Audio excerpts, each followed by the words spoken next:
Good evening, ladies and gentlemen, and welcome back to another round of the NXTGEN Racing PROTO GT3 Championship for 2022. And today marks round 3 of the 12-round calendar, as brought to you on the sim racing platform known as iRacing, the premier sim racing platform available on PC. Tonight, we'll be taking a look at how the Apex Racing Academy lobby drives, that's the Lobby 1 drives, we'll be getting on at our chosen venue. And our schedule for tonight, as always, is as follows. Times in British Summer Time or UTC +1. In approximately 14.5 minutes time, at 8 o'clock this evening, we'll be getting underway with the qualifying session, the 20-minute session, to determine our grid order for the purposes of race number 1. Race 1, of course, being the sprint race that will immediately follow after at 8:20 this evening, and that'll be a 15-minute race where the only goal, the only strategy, is to get the front of your respective class, stay in the lead, and come home with the maximum possible points.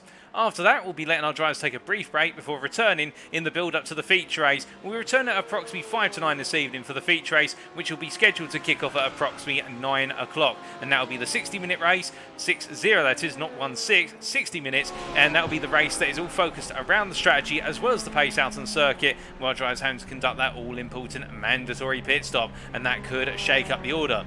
Now, tonight's broadcast is being brought to you live via one of 3 media platforms for your viewing pleasure. Firstly, if you are so inclined to tune in via YouTube, you can take a look and watch at the NXTGEN Racing YouTube channel.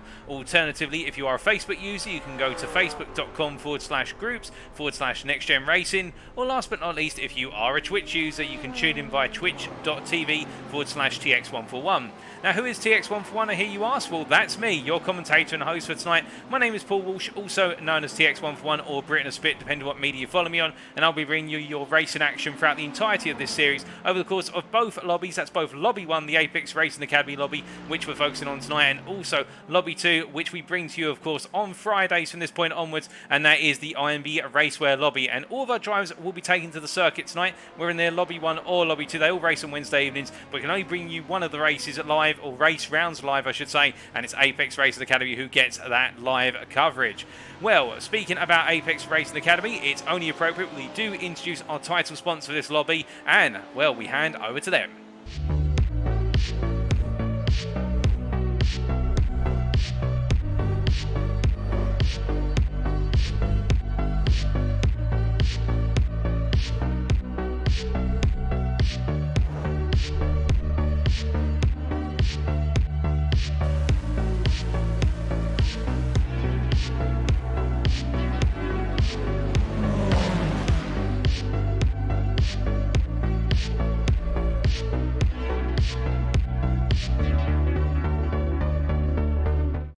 So I hear you ask, who are Apex Racing Academy? Well, they're not just a setup shop. They're dedicated to making you better at iRacing with services, access to drives, and features not found on other driving schools and academies. Working with them will see you connecting with pros like never before. You can learn how to prepare for a race, build setups, improve lap times, and understand how to use telemetry tools such as VRS. Every week they host multiple sessions where members can join the coaches and take advantage of group coaching sessions. And in partnership with SDK Gaming, all the data provided will be automatically synchronized directly to your PC. There's no need to go hunting for setup, replay or ghost files. The data is right there when you turn the simulator on.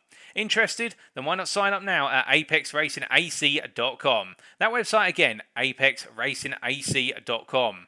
And of course, we're very grateful to continue our partnership with Apex Racing Academy, of course, with us since the start of the NXTGEN Racing series on iRacing, dating all the way back to the season 1 of the GT3 Championship, where they were our title sponsor. And they are contributing to this season in contributing to the GT3 class prize pools. That's the GT Pro class and also the GT3 AM class within Lobby 1. And there are a number of Apex Racing Academy yearly subscriptions up for grabs there within the GT3 class winners. Meanwhile, our LMP class drives in the LMP PRO class will have a considerable cash prize pool available to them. The exact value of that is still to be confirmed. But speaking of our classes and speaking of our drives, it's only appropriate that we come onto our standings and begin to go through what happened last time out at Road Atlanta.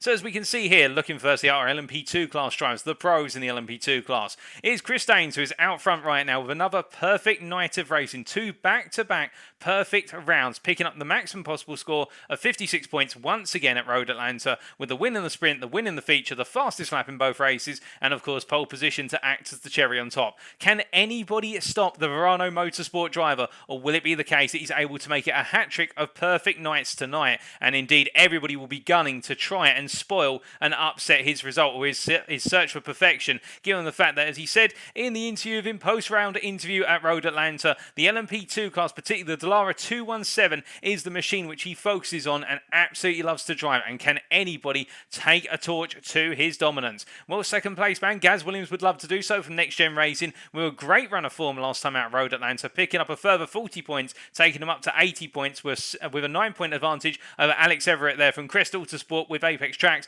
on 71 points there. Alistair Kurt, P4, only 2 points ahead of P5 man Robert Tasunik. Dan Skinner there from Excite Racing, just ahead of his teammate Adam Delmont. The gap between the two of them there now extending up to 19 points. The two Excite Racing drives working together in both rounds so far.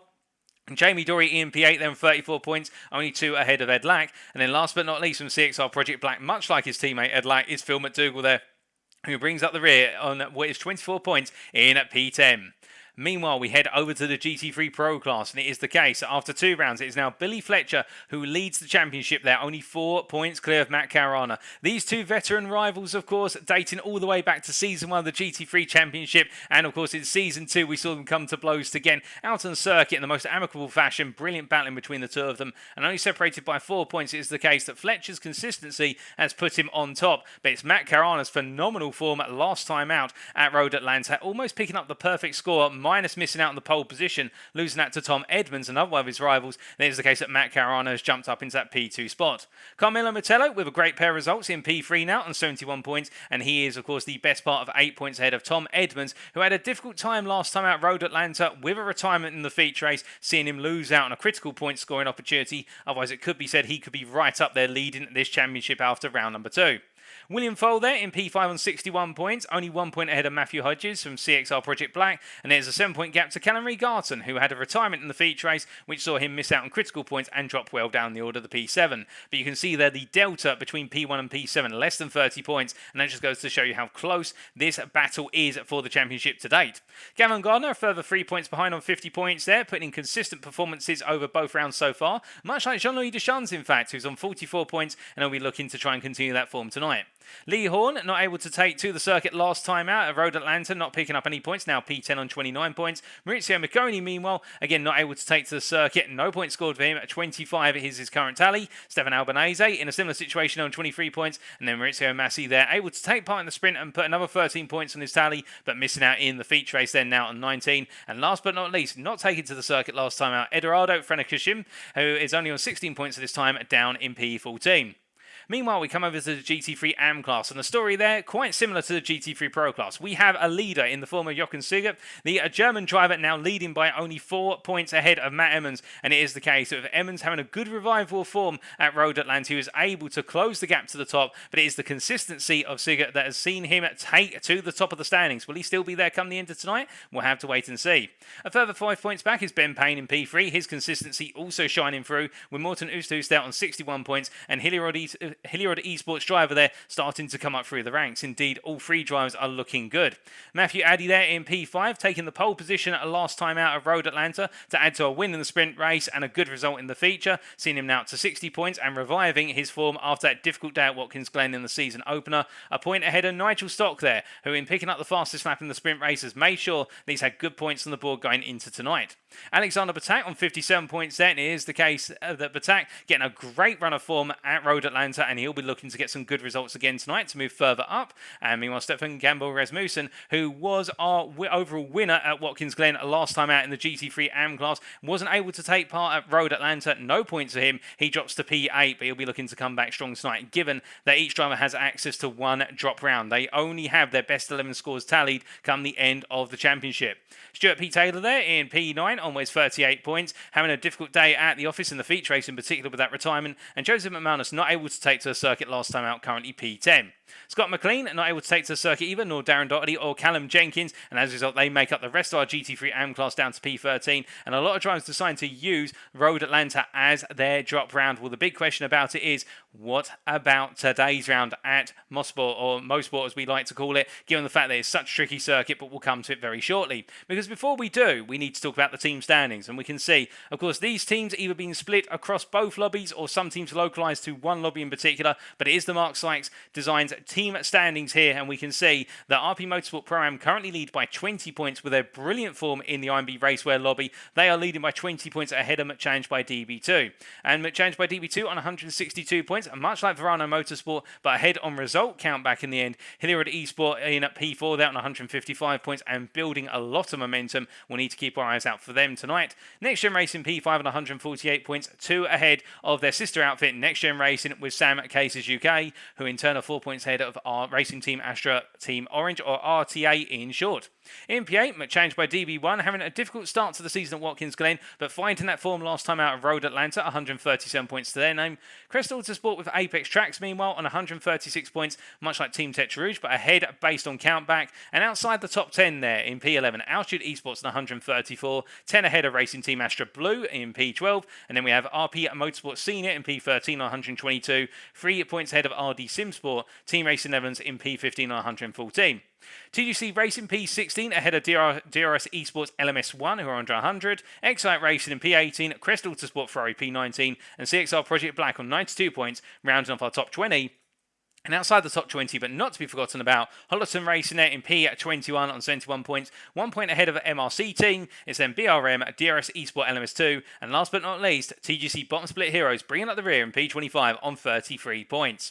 Well, that's all about our standings and our championships. Now, where are we today, I hear you ask? Well, we are at the Canadian Tire Motorsports Park, also known as Mosport in short, and this circuit, located in Bowmanville, Ontario, Canada, is a very tricky circuit. And this circuit map gives you an indication of what this circuit is going to be like. You'll notice there's only 10 corners, but they're all high-speed sweepers, minus Moss Corner, named after the famous and legendary Sir Sterling Moss, of course. Moss Corner down at Turn 5, the slice corner on the circuit, but otherwise this circuit takes the nature, that high thrills, high stakes, high rewards, high risk nature of Road Atlanta to the ultimate extreme, because as we are going to see when we look to the live cameras, this track is all about carrying speed through each and every corner, and with such a high average speed per lap here, it is the case that you take 1 mile an hour too much into a corner such as Clayton Corner and you could be in the wall and out of the race, and we'll have to wait and see what happens. This circuit map provided us by simracingwiki.com. We're very grateful to them providing us with our circuit maps throughout the season. But as we come from the track map to our rules,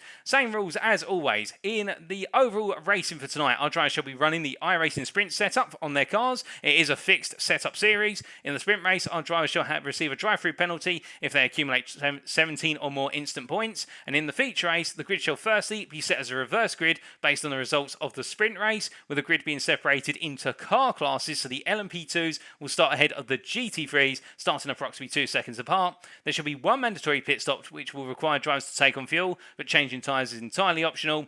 Each driver will have 1 fast repair in the feature, and on top of that, a driver shall receive a drive-through penalty if they accumulate 20 or more instant points in the feature race. Well, that is all the rules and regulations. That's the championship standings and the circuit map thrown in for good measure. But I know what you're all here for. You want to see at trackside right now, as all of our drivers are getting ready to go. And, well, as we do look to the circuit, it is the case with only 2 minutes left in the final warm-up practice session before we go into qualifying. Our drivers are mostly now retiring to the pits, haven't put in their last bit of practice. But as we see there, Chris Daines, as he gets it wrong at Moss Corner, trying to carry too much corner for the first right-hand apex. It is the case. We're already seeing there that even one of our best drivers out on the field based on their performances so far. And really, Chris Daines, the Danishman, the man to be in the LMP class, just unstoppable.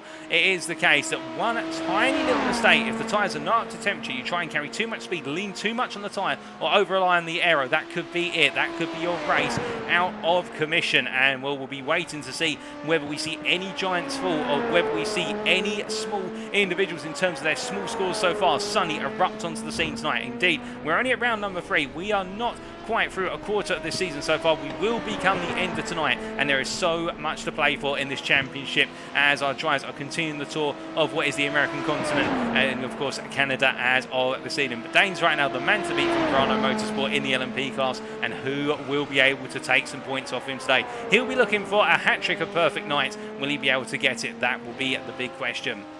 As we are waiting right now for the final practice session to complete, we do see the return of Stefan Gamborg Rasmussen for Hilliard Esport, bringing out the Mercedes AMG GT3 machine once again. Unable to participate last time out Road Atlanta, that will be his drop round, of course, and now back today and fighting fit and looking very good right now. The fastest in the AM class in this final practice session by a considerable margin, it should be said, and we'll have to wait and see whether that's how it turns out in the qualifying session. As we do look over to the chat right now, and we can see all three chats, by the way, ladies and gentlemen. If you're on Facebook, YouTube or Twitch, don't be shy, feel free to say hi. We can see all three chats. We say hello in the Twitch chat there to Supreme World, and well, I'm doing fantastically, thank you, Supreme World. I hope you're doing well as well this fine Wednesday, and hello to you, Alistair Kurt, there in the YouTube chat. Hope you're doing well, Alistair. Indeed, to all of you tuning in tonight, guys and girls, I hope you're all having a great week as we reach the midpoint of the week. It is Wednesday, and tomorrow only 2 more days to go before that all-important weekend. But with that, it is time for qualifying, and all of our drivers will now begin to pour their way out of the pit lane, and well, let's see how our drivers get on here in the qualifying session. Now we do see Jamie Dory, the first of our drivers to take to the circuit in the LMP2 machinery, and the NXTGEN racing driver here as he makes his way on around, and you can keep track of where our drivers are using the circuit map in the top right corner of your screen. You can see it by their initials indicated there. In this circuit, of course, with its very fast lap and also its rather tight and high-speed nature, we are expecting qualifying to be a very difficult qualifying session, because our drivers have got to try and find that space out in circuit. It has, of course, been a concern from our drivers. It was voiced as part of the drivers' consultation briefing in the build-up to tonight, was the fact around the split, not the split qualifying session, the joint qualifying session, and would there be the opportunity for a split qualifying session? That is still under consideration for future rounds, but it is the case we're going with a conjoined qualifying session for the time being, where we've got all the classes out on the circuit, and indeed we can see here Jamie Dory making his way through the final couple of corners, coming up into turn number 10, and we'll be riding on board with the LMP2 driver as he makes way out the final corner and takes us for a very high-speed lap. So coming across that timeline to go onto the flying lap, going into turn 1 here, the flying downhill right-hander, balancing the car nicely into the apex before accelerating out, using that exit curve, hammering it before coming up into turn number 2 here, bringing the car downhill once again. You can see that blind apex as he flows on through, and now up into turn 3, up into Quebec corner as it's known, and as he rolls the car through, nice late apex before stamping back on the loud pedal, and now charging it down towards turns 4 into 5. The left-hand king before Moss corner at turn 5, goes through turn 4, completely blind and committed on the flat out before braking into the lowest speed corner of the circuit. Double right apex here. You want to go nice and wide coming out the first apex to get a good line through the second part. That's turn 5 complete. Now making his way all the way down the back straight through the kink of 6. He's got the kinks of 7 and 8 to await him, as they are 2 left-hand kinks back to back as he continues to charge on down. And as all of our drivers make their way out on the circuit right now, it is the case we bring out the time board there for our classes, and we can see coming into turn number 8 here, the right-hand kink, the throw-through kink, and now up into turn number 9, the left-hander before sweeping into turn 10, and that is a lap around the circuit as brought to you by Jamie Dory. And as he comes across that timeline, what's it going to be for the opening lap of this session? It will be a 107.9. Gaz Williams, his teammate from NXTGEN Racing, not able to match him. In fact, 15,000 down, and Jamie Dory running wide there and spinning across the circuit, and Gaz Williams deciding, well, it's the case, they're both going to go together, and the 2 NXTGEN Racing drivers going together and both jump to the pits, as we do see our drivers continue to make their way around right now. And if that was an LMP lap, and that goes to show you how rapidly the laps go by here, well, we'll have to wait and see how it's going to be for our GT3 drivers as they are out on laps right now. We've got a couple of times starting to come in, but in terms of that pole position in the LMP2 class, we have Chris Daines, who has just gone to provisional pole, and that was a 107.637 for Daines. We do see Gavin Gardner here, his teammate from PROTO Motorsport, in the GT3 Ferrari 488 Evo, as he comes out the final corner. What's it going to be from Gardner here? He crosses that timing line, and well, I believe it's going to be the fastest lap so far of a 15.0 for our GT3 class, but do keep in mind we have got a lot of GT3 laps still to get on the board as our drivers continue to make their way on around. Now, as they do, of course, the big change around here is consistency. You can have probably the best lap in qualifying, but it's going to be nothing if you cannot keep delivering the laps in a consistent form in the race. And we saw that at Road Atlanta. We saw that change of consistency lap after lap, particularly in the feature race, and so many drivers getting caught out in the run through turns 1 and through to 5 at Road Atlanta. Well, here today, pretty much every corner can catch you out at Mosport, and that is the difficulty of this Canadian circuit, is the fact that you have to be in control and on the ball time and time again. and doing a little bit of spying down in the paddock. I had a bit of a moment to walk amongst the drivers and walk amongst the paddock in their final practice session. One of the big takeaways, particularly in the GT3 class, was the fact that the mid-engine rear-wheel drive machines, when the track temperature started to rise, really struggled for rear-end grip through the corners, given the fact that the centre of mass in those mid-engine rear-wheel drive machines is towards the rear of the car. So they were finding that the rear tyres weren't able to keep the car in the corners with much speed, and that weight transfer at the back was causing the rear to come around very aggressively, particularly through turns 2 through to 4, and that's something which our drivers in the GT3 class will be aware of, whereas drivers such as Stefan Gamble, Rasmussen here, where they've got the engine in the front, such as the Mercedes front engine rear-wheel drive, they may have a little bit less difficulty in that regard because the centre of mass is more towards the front of the car, and therefore the rear will step out, particularly under power, but it'll be more easy to control. It won't feel like a pendulum effect at the rear of the car, as we do see Gamble, Rasmussen going pole there in the GT3 AM class on a 15.577, and well, that was a very fast lap. There's the opening 5 minutes of this qualifying session are now complete. As we look from him to a little bit further down the order in terms of the AM class, we see Scott McLean here making his way around for Crest Autosport in the Ferrari. I believe Crest Autosport Ferrari driver as he comes across that timeline, and as he makes his way on through, what's it going to be for McLean? It is a 16.7. That keeps him P5 in class, but that does improve his overall lap time there by a small degree as he makes his way on to another lap. Now, we have had feedback from you guys and girls to say that you really like seeing the grouping on the left-hand side with regards to the timing tower and splitting our drivers according to their classes. So we are going to be keeping with that going forward, as that gives you an idea of exactly how all of our drivers are panning out in their classes, and well, we'll experiment with that as we go. If there's anything else you would like us to change on the display as part of the broadcast, do let us know and we'll try to incorporate it between rounds as we go through the season. But right now it is the case, with all the data available, we can see that looking into the GT3 Pro class, as he makes his way past McLean very shortly, McLean moving out the way there on the right hand side as they come through 6 and up into the right and kink of 7. It is Matt Caruana right now who's really pressing on as he finished from Road Atlanta, which is in dominant form, and I think this time he wants that pole position, which he was denied of course at Road Atlanta to Tom Edmonds, who took it in the end by a very small margin. But Edmonds finding a way to make the Porsche 911 GT3 sing at Road Atlanta in terms of pace, and won that pace in particular, as we see Caruana coming into the pits there and drifting sideways past the tyre barrier. They're really coming in aggressively. Meanwhile, going from one GT3 Pro to another, we do have Matthew Hodges making his way around on the circuit, and we can see currently P4 as he gets it a bit wrong there, runs a little bit wide coming out to turn 4, and just the left-hand side tyres both going on to the grass and sending the car wide. We see a lot of drivers in the back of your picture coming out to turn number 5, and I do believe that was Alexander Batak who had a little bit of an off there. I think he was trying to give some space to his teammate coming on through, but we'll have to wait and see as they'll come through. Attack right now, currently P2 in the GT3 AM class, but focusing on Stefan Albanese here, our point of interest. We can tell you right now the Italian driver not quite on the pace compared to some of his peers in the GT3 Pro class.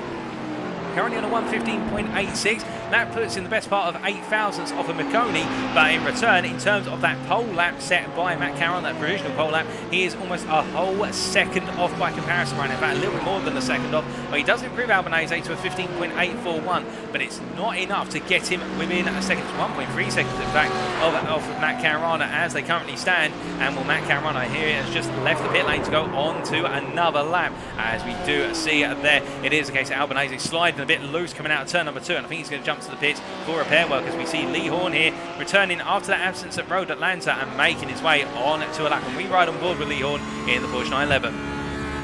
He rolls the car down for turn number 1 nice and tight to the opening apex. It takes a lot of apex. It sends the car wide with a bit of understeer. Now coming over the hill into turn 2, he's got a cars backing off. Then we see one car going a bit wayward. That is one of the DRS eSport Audis, I believe. As we see Lee Horn pressing on all the same, coming up into the back corner now as he rolls on through here, really having to get tight to apexes, because these GT3s have much less downforce than the LMP2s, and therefore they've got to balance it in terms of the throttle and how much speed they carry through the corner. Going downhill now through 4, flat out before braking into 5, into Sterling Moss corner, and as he rolls on through, really going wide there for the second part of turn at number 5 in order to be able to get that best possible line. You want to get on the power as soon as possible when you exit turn 5, which you've now got a very long flat out run all the way up to turn number 8.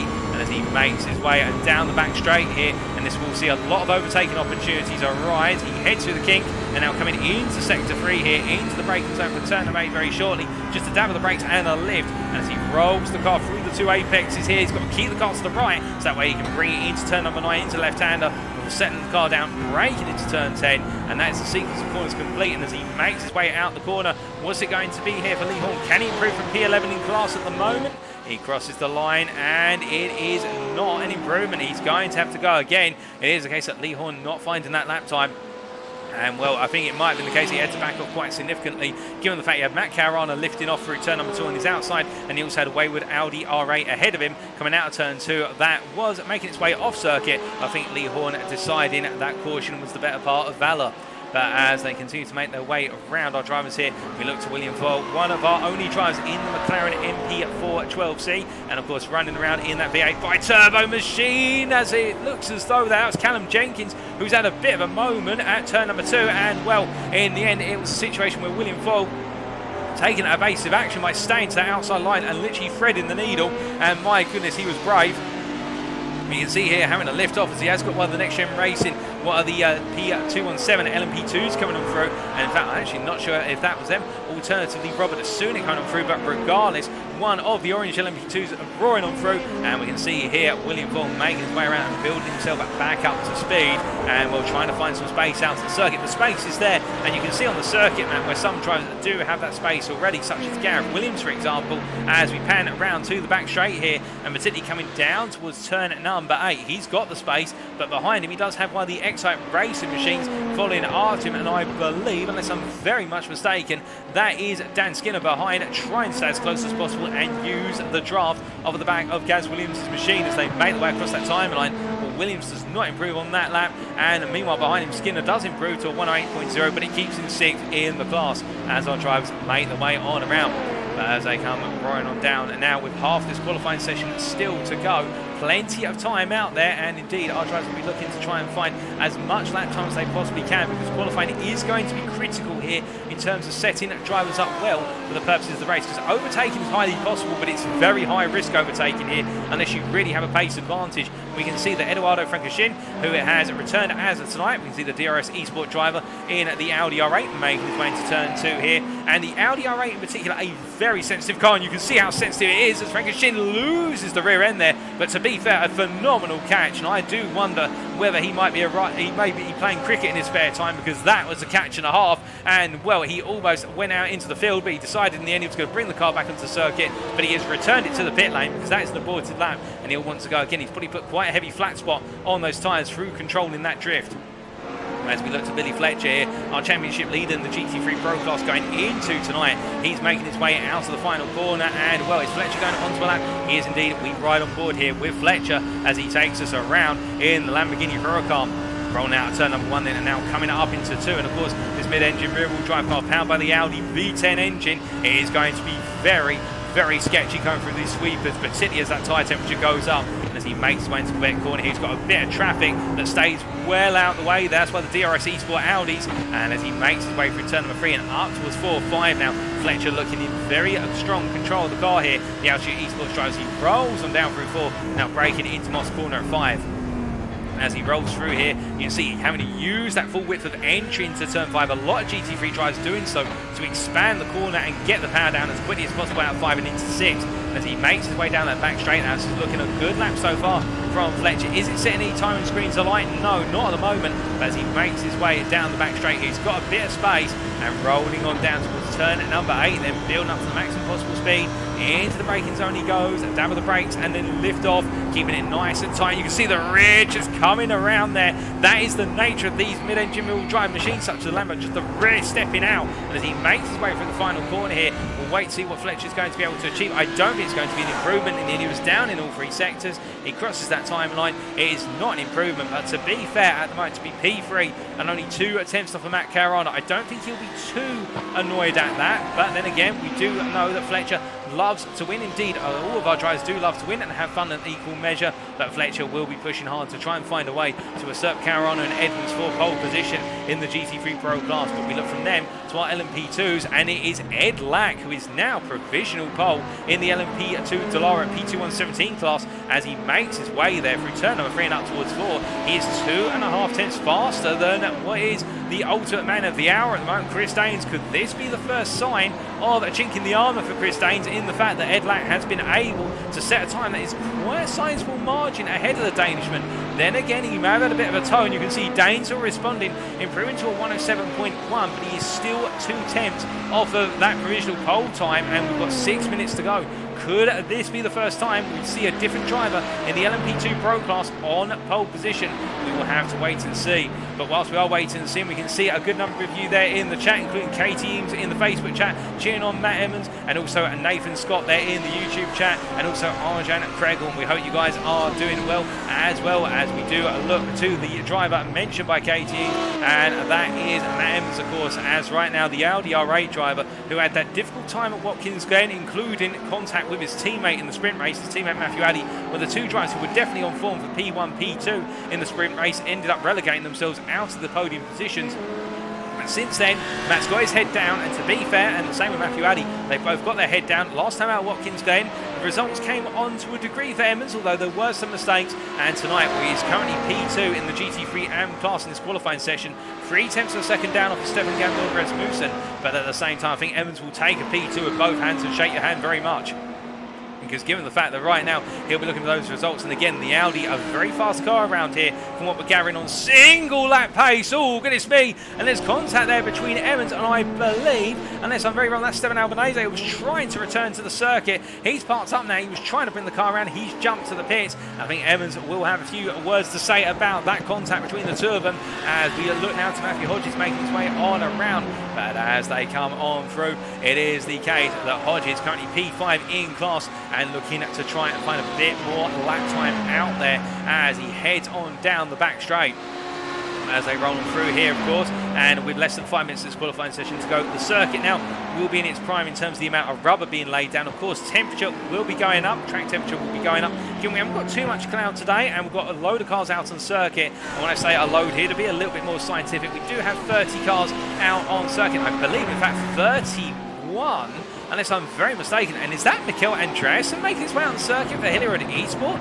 Well, I didn't know he was joining as of this round, but it's great to see the Dane. And, well, the man who previously raced under what was the GT3 class in Season 1 of the GT3 Championship. He wasn't able to make it for GT3 Season 2, but he's here tonight racing the GT3 AM class for Hilliard Esports. And, well, it is a pleasure to see. And, well, the Dane we will expect to be quite fast around here, but given the fact that he is a driver who loves giving it his all, and well, we'll have to wait and see what he's able to do in this qualifying session as we do get his data updated for the purposes of our broadcasting going forward. And well, that is brilliant to see. We do have a new driver joining us as of tonight. As he goes all across that timeline, we ride on board here for the BMW M4 driver's opening qualifying lap of his time in the series.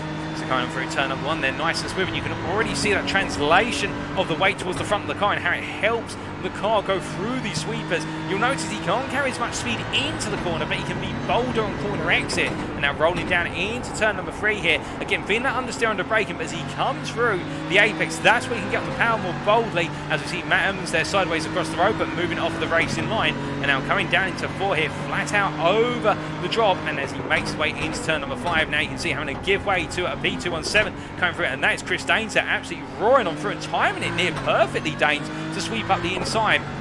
And as they make their way down the back straight now, I think Andreasen will be thinking about the fact that Daines came through like a missile there, but I don't think he'll be thinking about it too much in terms of protest as they make their way down this back straight. You can see Robert Asuni there coming roaring on through, and indeed we've also got, I believe, that is Ed Lack.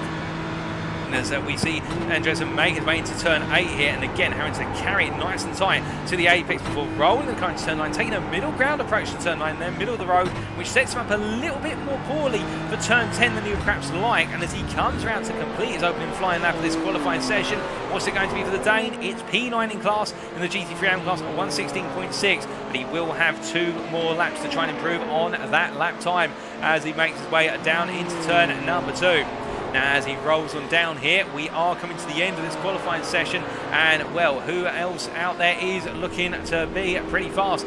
Well, I do believe we can see a number of drivers in the pits, including Stuart P. Taylor, which unfortunately means we won't be able to bring you on board there, Alistair Kirk, although we'd love to, but he is in the pits right now, and it does look as though in that battle for the overall pole, and indeed the LMP2 Pro Class pole, it is Ed Lack right now who is on course to take it, albeit we are in the closing minutes of this session. And well, Chris Daines right now 2 attempts down. And when I did catch up with Daines in the build-up for tonight, he was saying to me that it is while he was not expecting to perhaps be on pole today, he did see in that final practice that there were 2 drivers that were quicker than him, so he's expecting a close fight out on circuit, and he's had to put a lot of practice into this circuit, into this round. He's put over 300 laps into this circuit compared to the last 2 rounds. He's really been pushing hard because he's not confident in his consistency compared to Watkins Glen and Road Atlanta.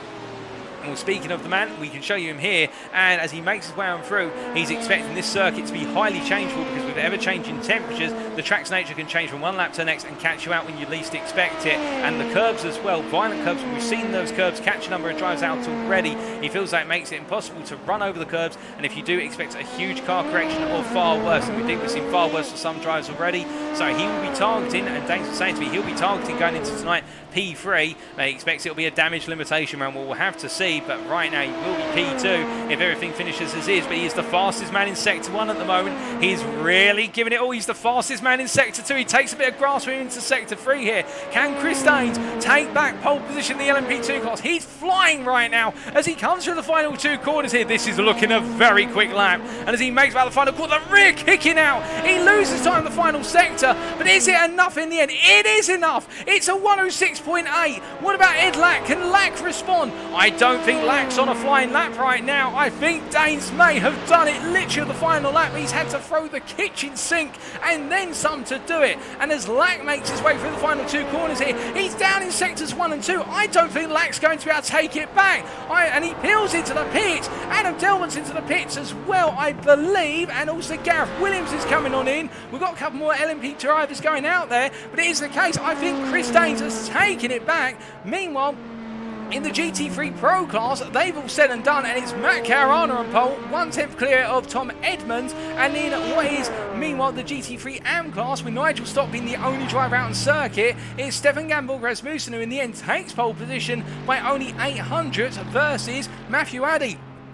But my goodness, leaving it all to the last moment, Chris Daines, and that was a very last minute provisional pole going into pole. And well, we can see here, I think Nigel Stott just simply parking the car very gradually or cooling down at this point, and the only other driver got out on circuit is Robert Asunik, who peels into the pits. So this qualifying session, we have seen a run of consistent form, and it is Daines, Caruana and Gamborg Rasmussen who are on pole position in their respective classes. Daines now a triple pole position, Matt Caruana making it a pole position that he missed out on at Road Atlanta, and then Stefan Gamborg Rasmussen getting back on form after missing last week. Well, as the grid is being formed, let's take you through that grid order for the purposes of what is race number 1 tonight, the sprint.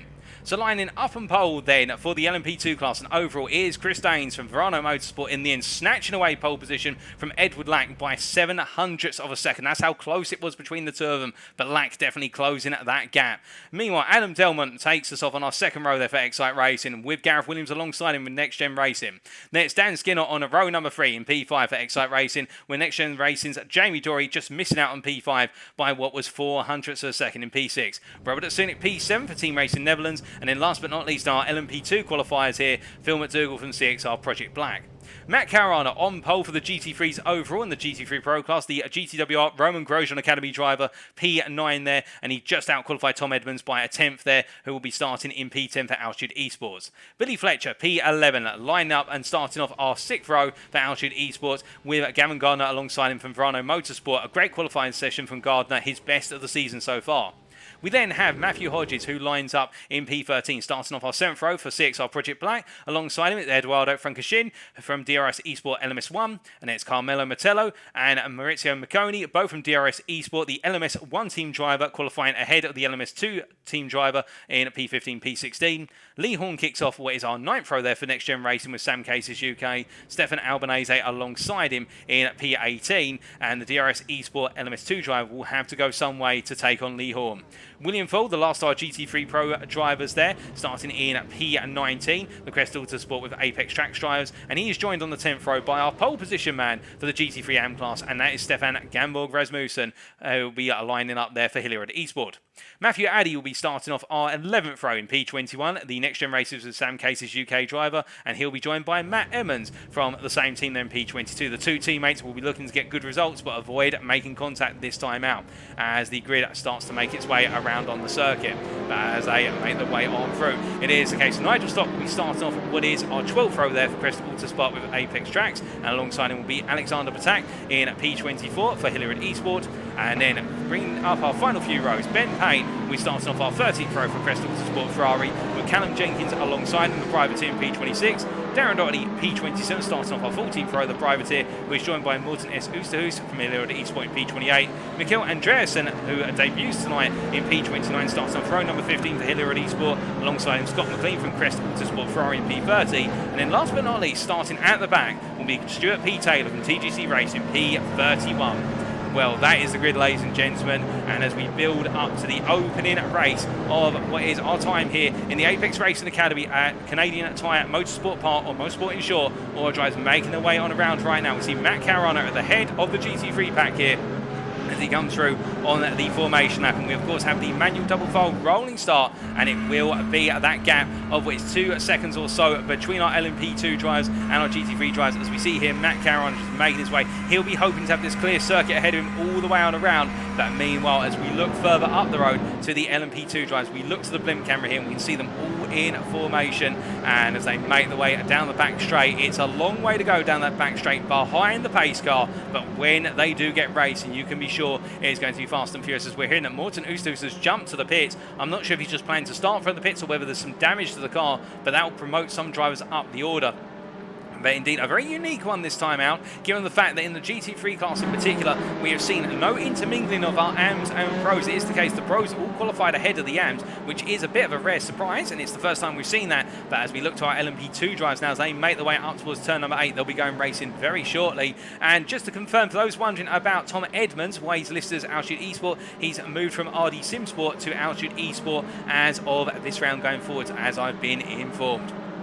So that's just a little update there on the teams. But as we do see our LMP drivers now coming through the turn number 9, it is the case they'll be going racing very shortly, and it'll be to Chris Daines to take us away.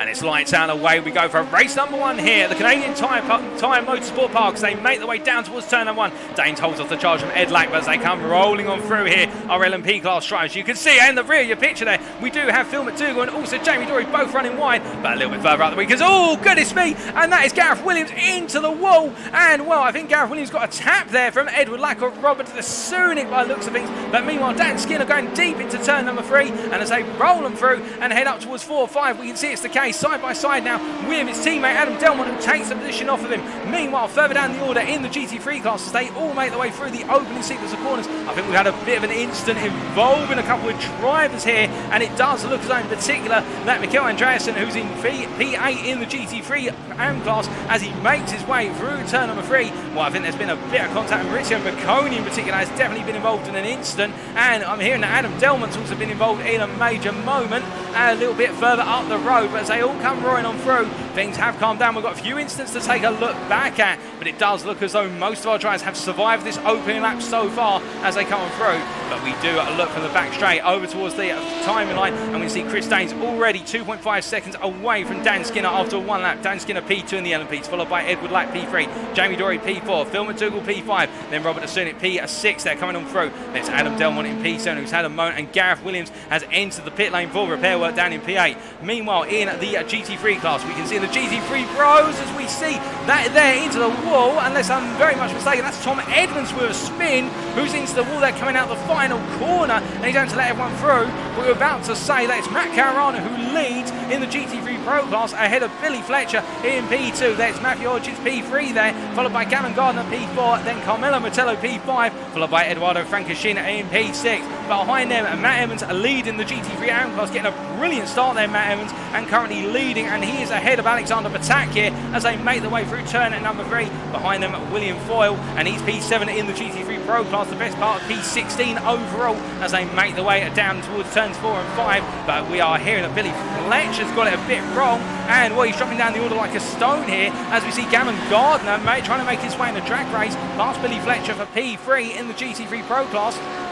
As they come roaring on down the back straight, I think it's the case that Gardner's going to hold the inside here. The Ferrari strong on the straight, particularly when it's got a toe, and he does have that distant toe off of what is Hodges in front of him as they make their way into the braking zone, and Fletcher's going to back out here as they come roaring on through this time around. But Fletcher with a rare mistake. What exactly happened?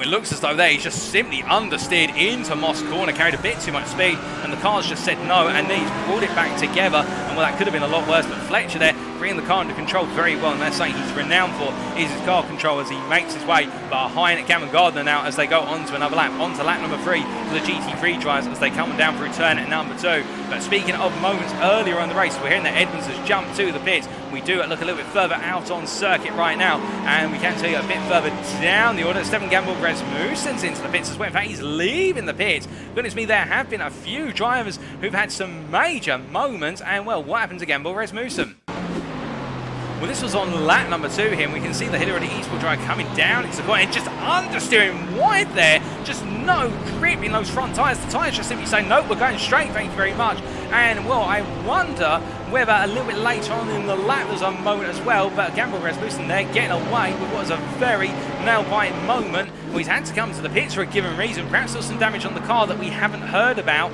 but goodness me, it has been a very eventful start to this race, as meanwhile Billy Fletcher has found his way past Gavin Gardner this time around at turn number 8. He's made the position, and now he's going hunting after Matthew Hodges. Matt Caruana, the best part, 3.5 seconds up the road from Hodges, and Fletcher a further second down on Hodges as they make the way onto another lap here. 4 minutes complete, and how was the pass made? Here you go.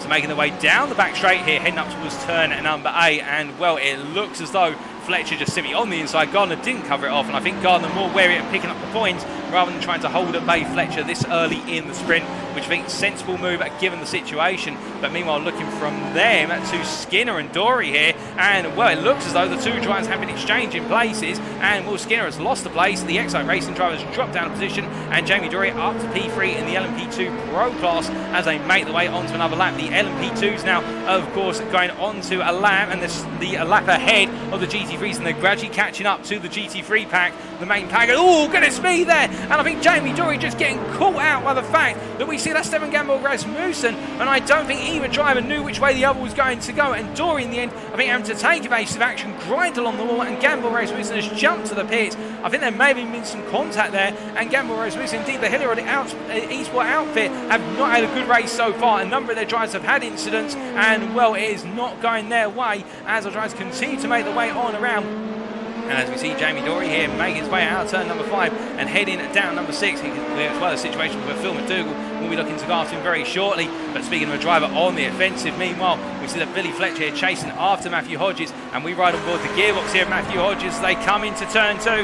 Fletcher looking for the outside to inside cut back there through turn 2, but given the nature of the corner, how it sweeps downhill, not a line that he was able to carry through to fruition for Fletcher, and instead he's had to wait for an opportunity. But you can see the Altitude Eastwood Lamborghini looking very ferocious as they make the way down through 4. They do have the LMP behind them of Gaz Williams closing up, however, and Williams will not want to be held up here as they make the way through 5. But I don't think he's got an answer or a way about it. He's going to have to simply wait until they get on this back straight as they come out of Moss Corner and go through 6, and there goes Gaz Williams, and you can see there Hodges, well, he's going to have to try and get a little bit of toe over the back of Gaz Williams' LMP, just give him 1 or 2 mile an hour, because right now that Lamborghini looking closer every inch of this back straight. And as they make their way into turn number 8 here, I think Hodges will be safe for the time being. Or whether it's Fletcher will look for the move. No, Fletcher has to wait for another opportunity as they come roaring on through and down into turn number 9. We're hearing that Maurizio Macconi's had an incident out on the circuit, and he's dropped all the way down to what is P8 in the GT3 Pro class, and he's all the way down to P25.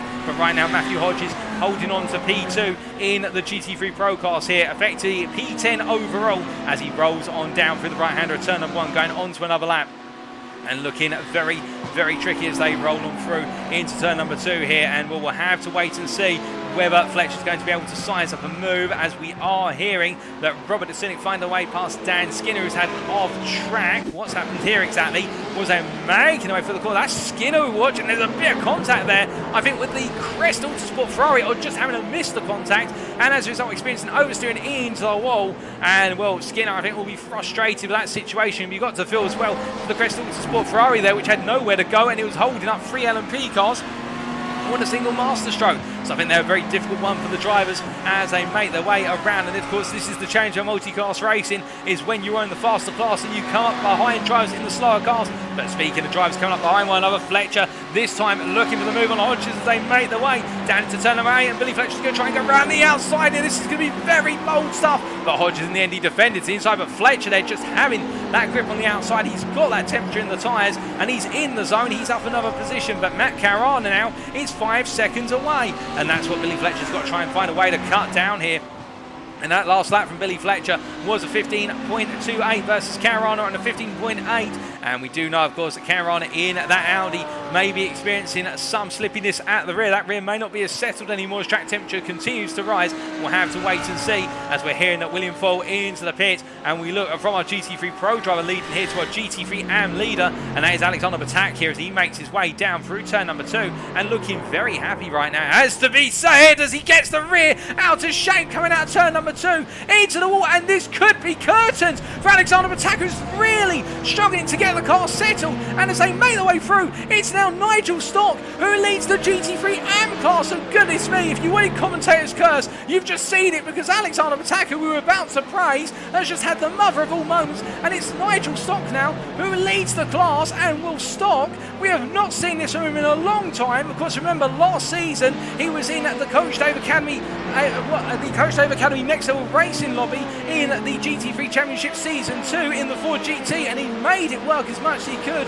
But now in the Mercedes AMG, he's on form for Crest Autosport with Apex Tracks. But I say that now, let's hope the commentator's curse doesn't bite another driver, as meanwhile as well, and it's been pointed out to us by Alistair Kirk in the YouTube chat, and it shouldn't be ignored. Stuart P. Taylor, who started at the back of the GT3 AM class in P12, he's currently for TGC Racing P5 in class. He's just kept his nose out of trouble, and well, it's looking very good for him as he makes his way up into turn number 8 here. But just ahead of him right now and looking to try and make a move, you can see Mikkel Andreasen here coming down what is the start finish straight up the inside of Matthew Addy in the BMW M4, and Andreasen getting the move done. Can he hold it as they come up to 2?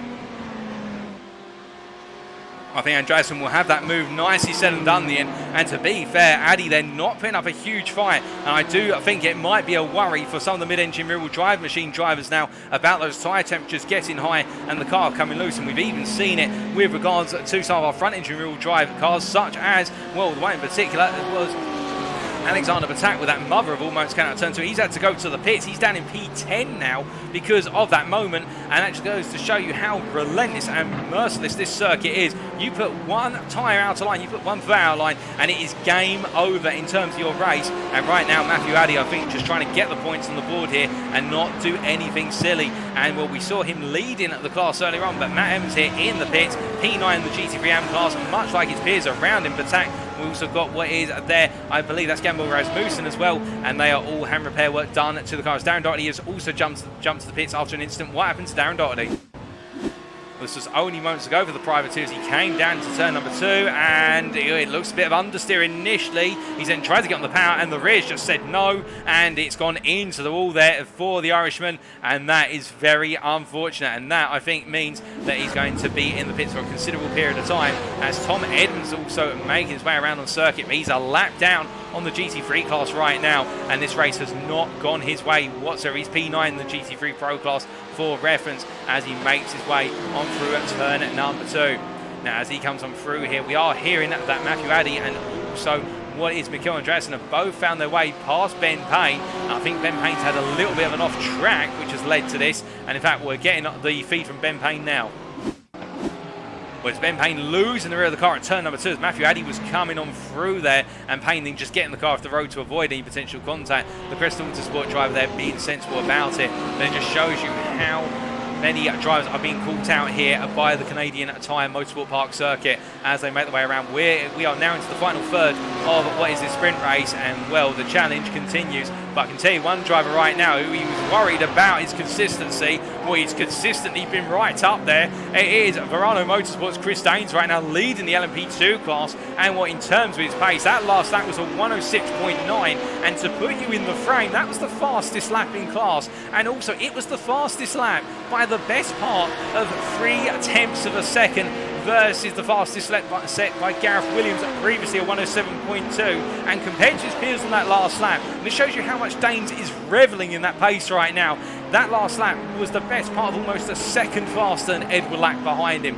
Lack is pushing, there's no doubt about that, but Daines is just on another level. I think he's found his form here. I think the worries that he had have gone, or it's alternatively the case, he's just seems to have found a rhythm, and can he find it in the feature as well? We'll have to wait and see. But as our drivers continue to make their way on around here, it is the case that Lack, I think, will take a P2 as he sets his personal best of the race at 107.3, and he has to take the outside there on Stefan Albanese, and he just about gets it around. My goodness, now that was very close to running off, but that shows you Lack having the confidence. He wants to hunt Daines. He doesn't want it to become the Chris Daines show at Next Gen Racing. He wants to have a part in it as well in the MP2 Pro class, but we'll have to wait and see. As meanwhile, further down the order, we can see here it's the case that Ben Payne, after that incident at turn 2 when he got it wrong, he's now chasing after Mortes Ustus as they make their way down the back straight in the GT3 AM class in the battle for P5 here, and as they make their way into the right-hander, will there be a move? No, Ben Payne has to wait. The Crest Autosport with Ferrari driver has to politely wait and look for an opportunity a little bit later on in the lap as he makes his way through the final corner. We ride on board here with Ben Payne as he makes his way onto what will be his penultimate lap of this race. And you can see coming through there Chris Daines just siphoning up between the drivers, and I think Daines just simply going, okay, don't mind if I do, I'll zip in here, I'll zip in there. But meanwhile, Ben Payne, the Englishman, trying to find a way to get into the top 5 as he loses the car. It just snaps on him coming through the corner there, and well, Ben Payne feeling a bit more difficulty coming through turn number 2. That corner has caught him out twice now, as meanwhile looking from one Ferrari driver to another, we can see Gavin Gardner here as they're on their penultimate lap, and they'll be going on to their final lap shortly. He is chasing after Matthew Hodges for the final place on the podium of the GT3 Pro class as they make their way across the start finish line. Onto that final lap they go. As they do here, well, we'll have to wait to see whether Gardner can find a way to usurp his Ferrari counterpart in Matthew Hodges, as the CXR Project Black driver will not want to give that place up whatsoever. He'll want to be on that podium, and that will be a reflection, of course, of that growing trend of pace. As into the wall there is Matt Emmons, as you can see him in the rear of the picture, and I think Emmons having a bit of a moment coming out of turn 2. Once again, the rear cutting loose, but right now Gardner versus Hodges, the closest battle out on circuit, and the two Ferrari drivers going at toe-to-toe here, with only half a lap remaining by the time they clear Moss Corner. But as they roll on down now, we've only got the best part of 6 seconds before the checkered flag comes out, and well, we will wait for that checkered flag to arrive in short order as we do continue to look around. Of course, this race is not over until the overall lead, that's Chris Daines, takes the checkered flag, and then we will start to see those classifications. But it does look as though here Hodges holding off the driver behind him for the time being as they make the way on through and down the back straight. As they come on through here, it will be one more lap for the pair of them as they roll on through the turn number 8 and up into 9. No change at the moment. Gardner's going to have to patiently wait here for that opportunity as we see parking up. That is Callum Jenkins just parking aside. The white flag out there, of course, for Hodges and also Gardner. But meanwhile, the one driver who won't be seeing the white flag, he will instead be seeing the checkered flag when he comes on through. Well, in qualifying, he left it all to his final flying lap, and in the end, snuck away with pole position. And his consistency has shone through here because he comes through the final 2 corners. It's going to be business as usual for Verano Motorsports' Chris Daines as he takes the win in the sprint race here at Mosport, and as he crosses the line there, 14.5 seconds clear of Jamie Dory. Well, now that is a result that he will salivate, no doubt. We'll see Jamie Dory in the end take P2 in the LMP2 class. Next Gen Races, Jamie Dory with a great result in the end, and it will be Phil McDougall who takes his first podium of the series in P3. Dan Skinner behind in P4 as they roll on through. But meanwhile, your race winner in what is going to be the GT3 Pro class, we believe, as he makes his way down this back straight, he's looking very safe right now as he comes through the final couple of corners. Well, he qualified on pole in the GT3 Pro class, and as he rolls on through, he's just simply had that pace. He hasn't pushed it it too hard, although Fletcher's been closing, and in the end he will take the win by 2.5 seconds. It is Matt Caruana from the GTWR Roman Grosjean Academy who takes the GT3 Pro Class win ahead of Billy Fletcher from LG Esports P2 and Matthew Hodges with a great drive to the podium, holding off Gavin Gardner to the line, P3, Gardner P4, and then Carmelo Mettello P5. Meanwhile, your winner in the GT3 AM class, he will be the only one who finishes on the lead lap for the GT3 class here in the GT3 AM class, I should say, as he makes way for the final quarter. Well, this will feel special for him. It's Crest Autosports with Apex Tracks' Nigel Stock, who is your winner in the GT3 AM class this sprint. And well, what an achievement for the Mercedes driver. P2 went to Matthew Addy, and then it was P3 who followed after the NXTGEN race with Sam Casey's UK driver, and that was Mikael Andreasen, who in his debut in the series tonight takes his first podium in the series for Hilliard Esport in the GT3 AM class. And well, the Hilliard Esport outfit having varied results there, but it looks like the newcomer to their outfit tonight definitely capitalising on the mistakes of others and keeping it consistent. But what a fantastic race from start to finish. And well, as we see our drivers are making their way on through right now and heading in to the pit lane, let's take you through those race results once more, ladies and gentlemen.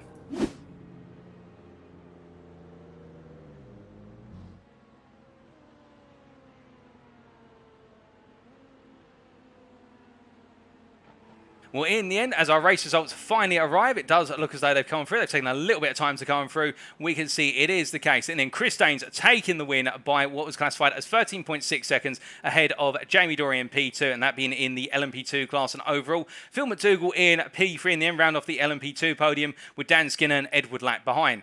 Gareth Williams P6, Robert Asunik P7, and Adam Delmont completing your LMP2 classification. Meanwhile, in the GT3 Pro class, the win went to Matt Caruana in the end, taking that win ahead of Billy Fletcher and Matthew Hodges completing the GT3 Pro podium, Gavin Gardner, Carmelo Mettello completing their top 5, Eduardo Franceschin and Lee Harnett P14, P15, and then your winner in the GT3 AM class and the only GT3 AM driver to finish on the lead GT3 lap, Nigel Stock there, P16 overall ahead of Matthew Addy and Mikael Andreasen completing the GT3 AM podium.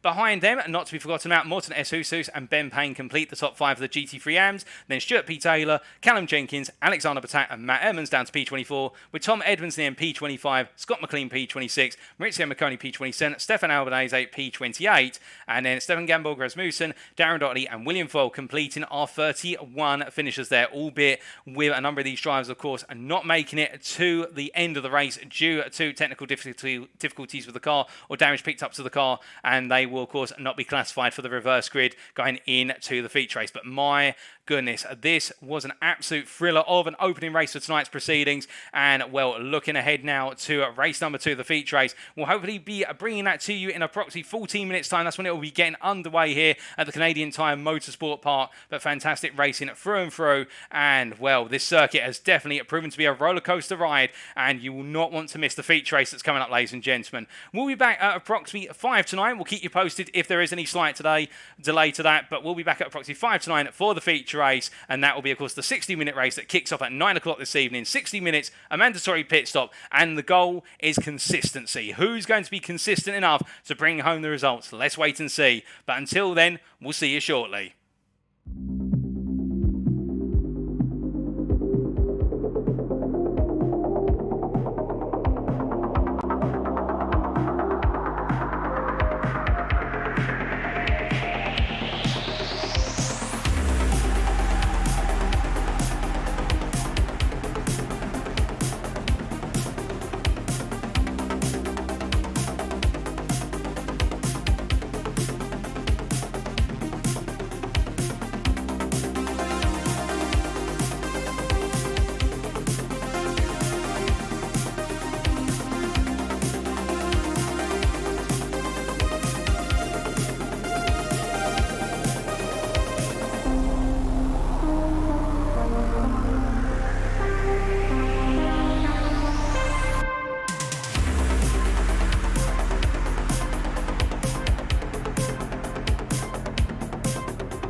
Alrighty then, ladies and gentlemen, we are back for the build-up to race number 2 here of round number 3 at the Canadian Tire Motorsports Park of the PROTO GT3 Championship. Is brought to you by NXTGEN Racing. Our focus, of course, on Lobby 1, the Apex Racing Academy lobby. And, of course, Apex Racing Academy, our title sponsor for the lobby. And, well, my goodness, the sprint race had it all.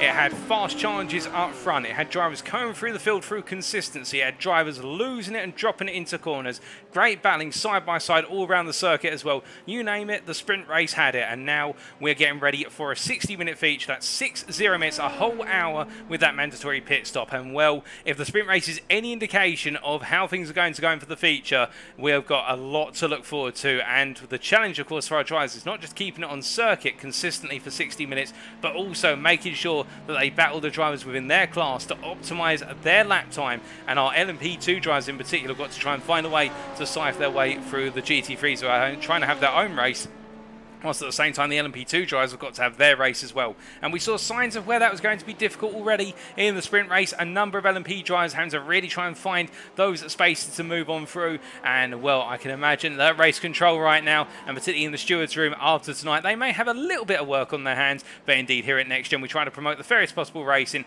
And do keep in mind, of course, in the feature races, if we do see a major incident, we will potentially bring out the safety car for the purposes of safety and to give our drivers potentially the possibility, I should say, to use that fast repair and to return to the back of the pack if they're involved in a major incident. But right now, in this build-up, as we are waiting to go racing, and our drivers make their way on around the circuit here in the closing 4 minutes of this final warm-up session, anything can happen in the race, and well, everybody will be all too aware of it now, having seen a lot of giants fall and a lot of drivers rise. And particularly the one driver who rose most of all was Nigel Stock, who's currently making his way, I believe he's in the pit lane currently, or making his way through the pit lane, but the GT3 AM driver picking up his maiden win in this series, and I believe his first ever win in a GT3 class car with NXTGEN Racing in terms of NXTGEN Racing Championship.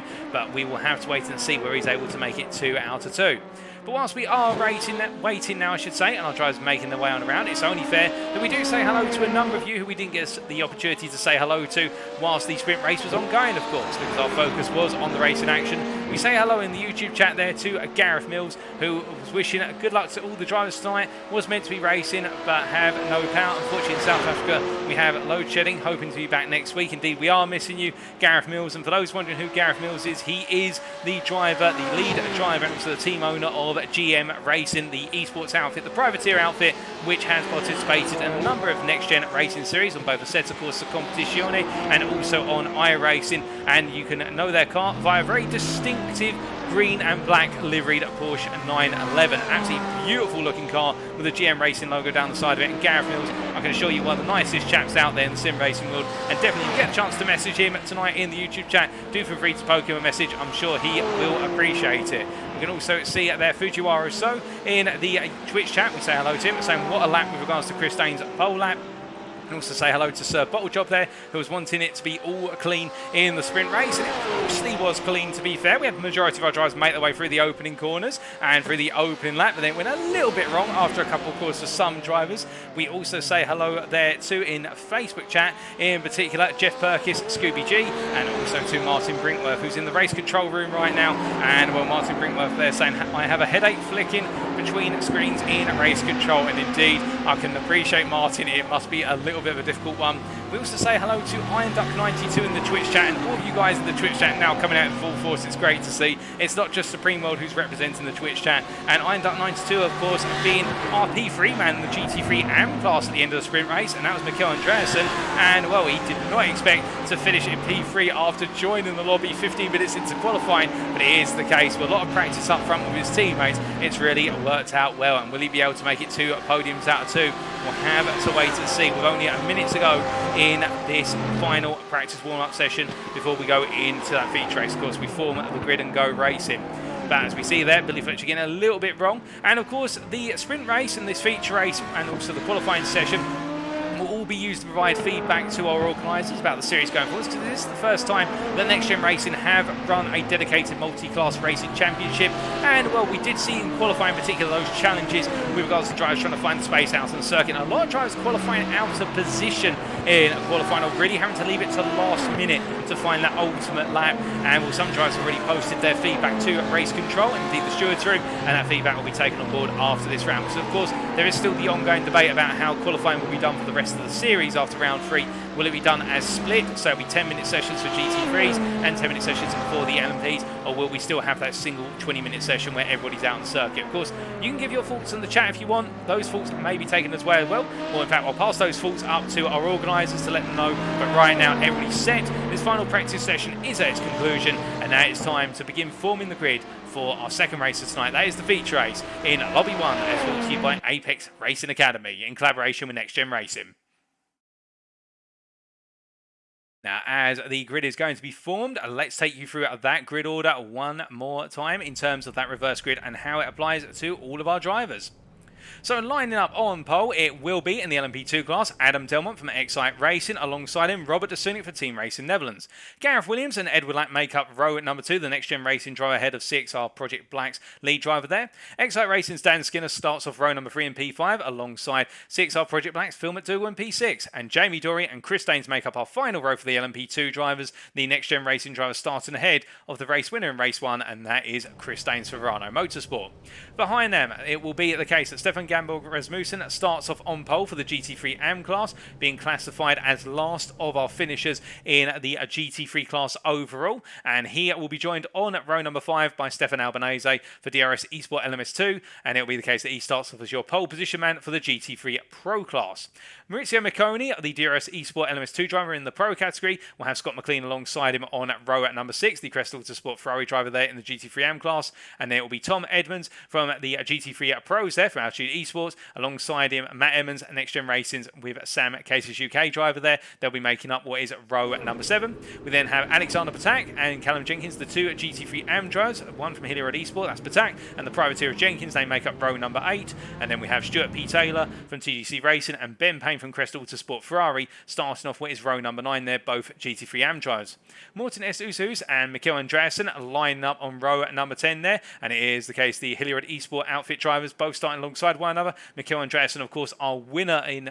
No, sorry, not our winner, my apologies. Our first driver, the final driver on the podium, and he'll be the first star driver on that podium as reversed. And it is Matthew Addy, who starts off in P21 there on row number 11. The NXTGEN Racing with Sam Cases UK driver starting alongside the winner in the GT3 AM class. That's Crest Autosports with Apex Trax' Nigel Stock. He'll be starting P22.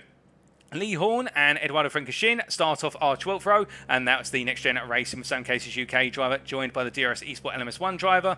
Behind them will be Carmelo Motello and Gavin Gardner, P25, P26, the DRS Esport LMS1 driver, ahead of the Verano Motorsport driver. And then it's Matthew Hodges from CXR Project Black, who starts off row number 14, and alongside him Billy Fletcher on where it's P28 there, row number 14, of course, at Altitude Esports. Matt Carana, P29 from the Roman Grosjean Academy G2WR outfit, and he'll be joined by Darren Doherty in P30. And then, well, last but not least, in fact, we do not have our 31st driver, and, well, I believe that would have been Ben Payne, but he has not been listed here. Do hope we've got all 31 drivers, but we'll have to wait and see. But with that, ladies and gentlemen, we do head to our drivers making their way on around right now.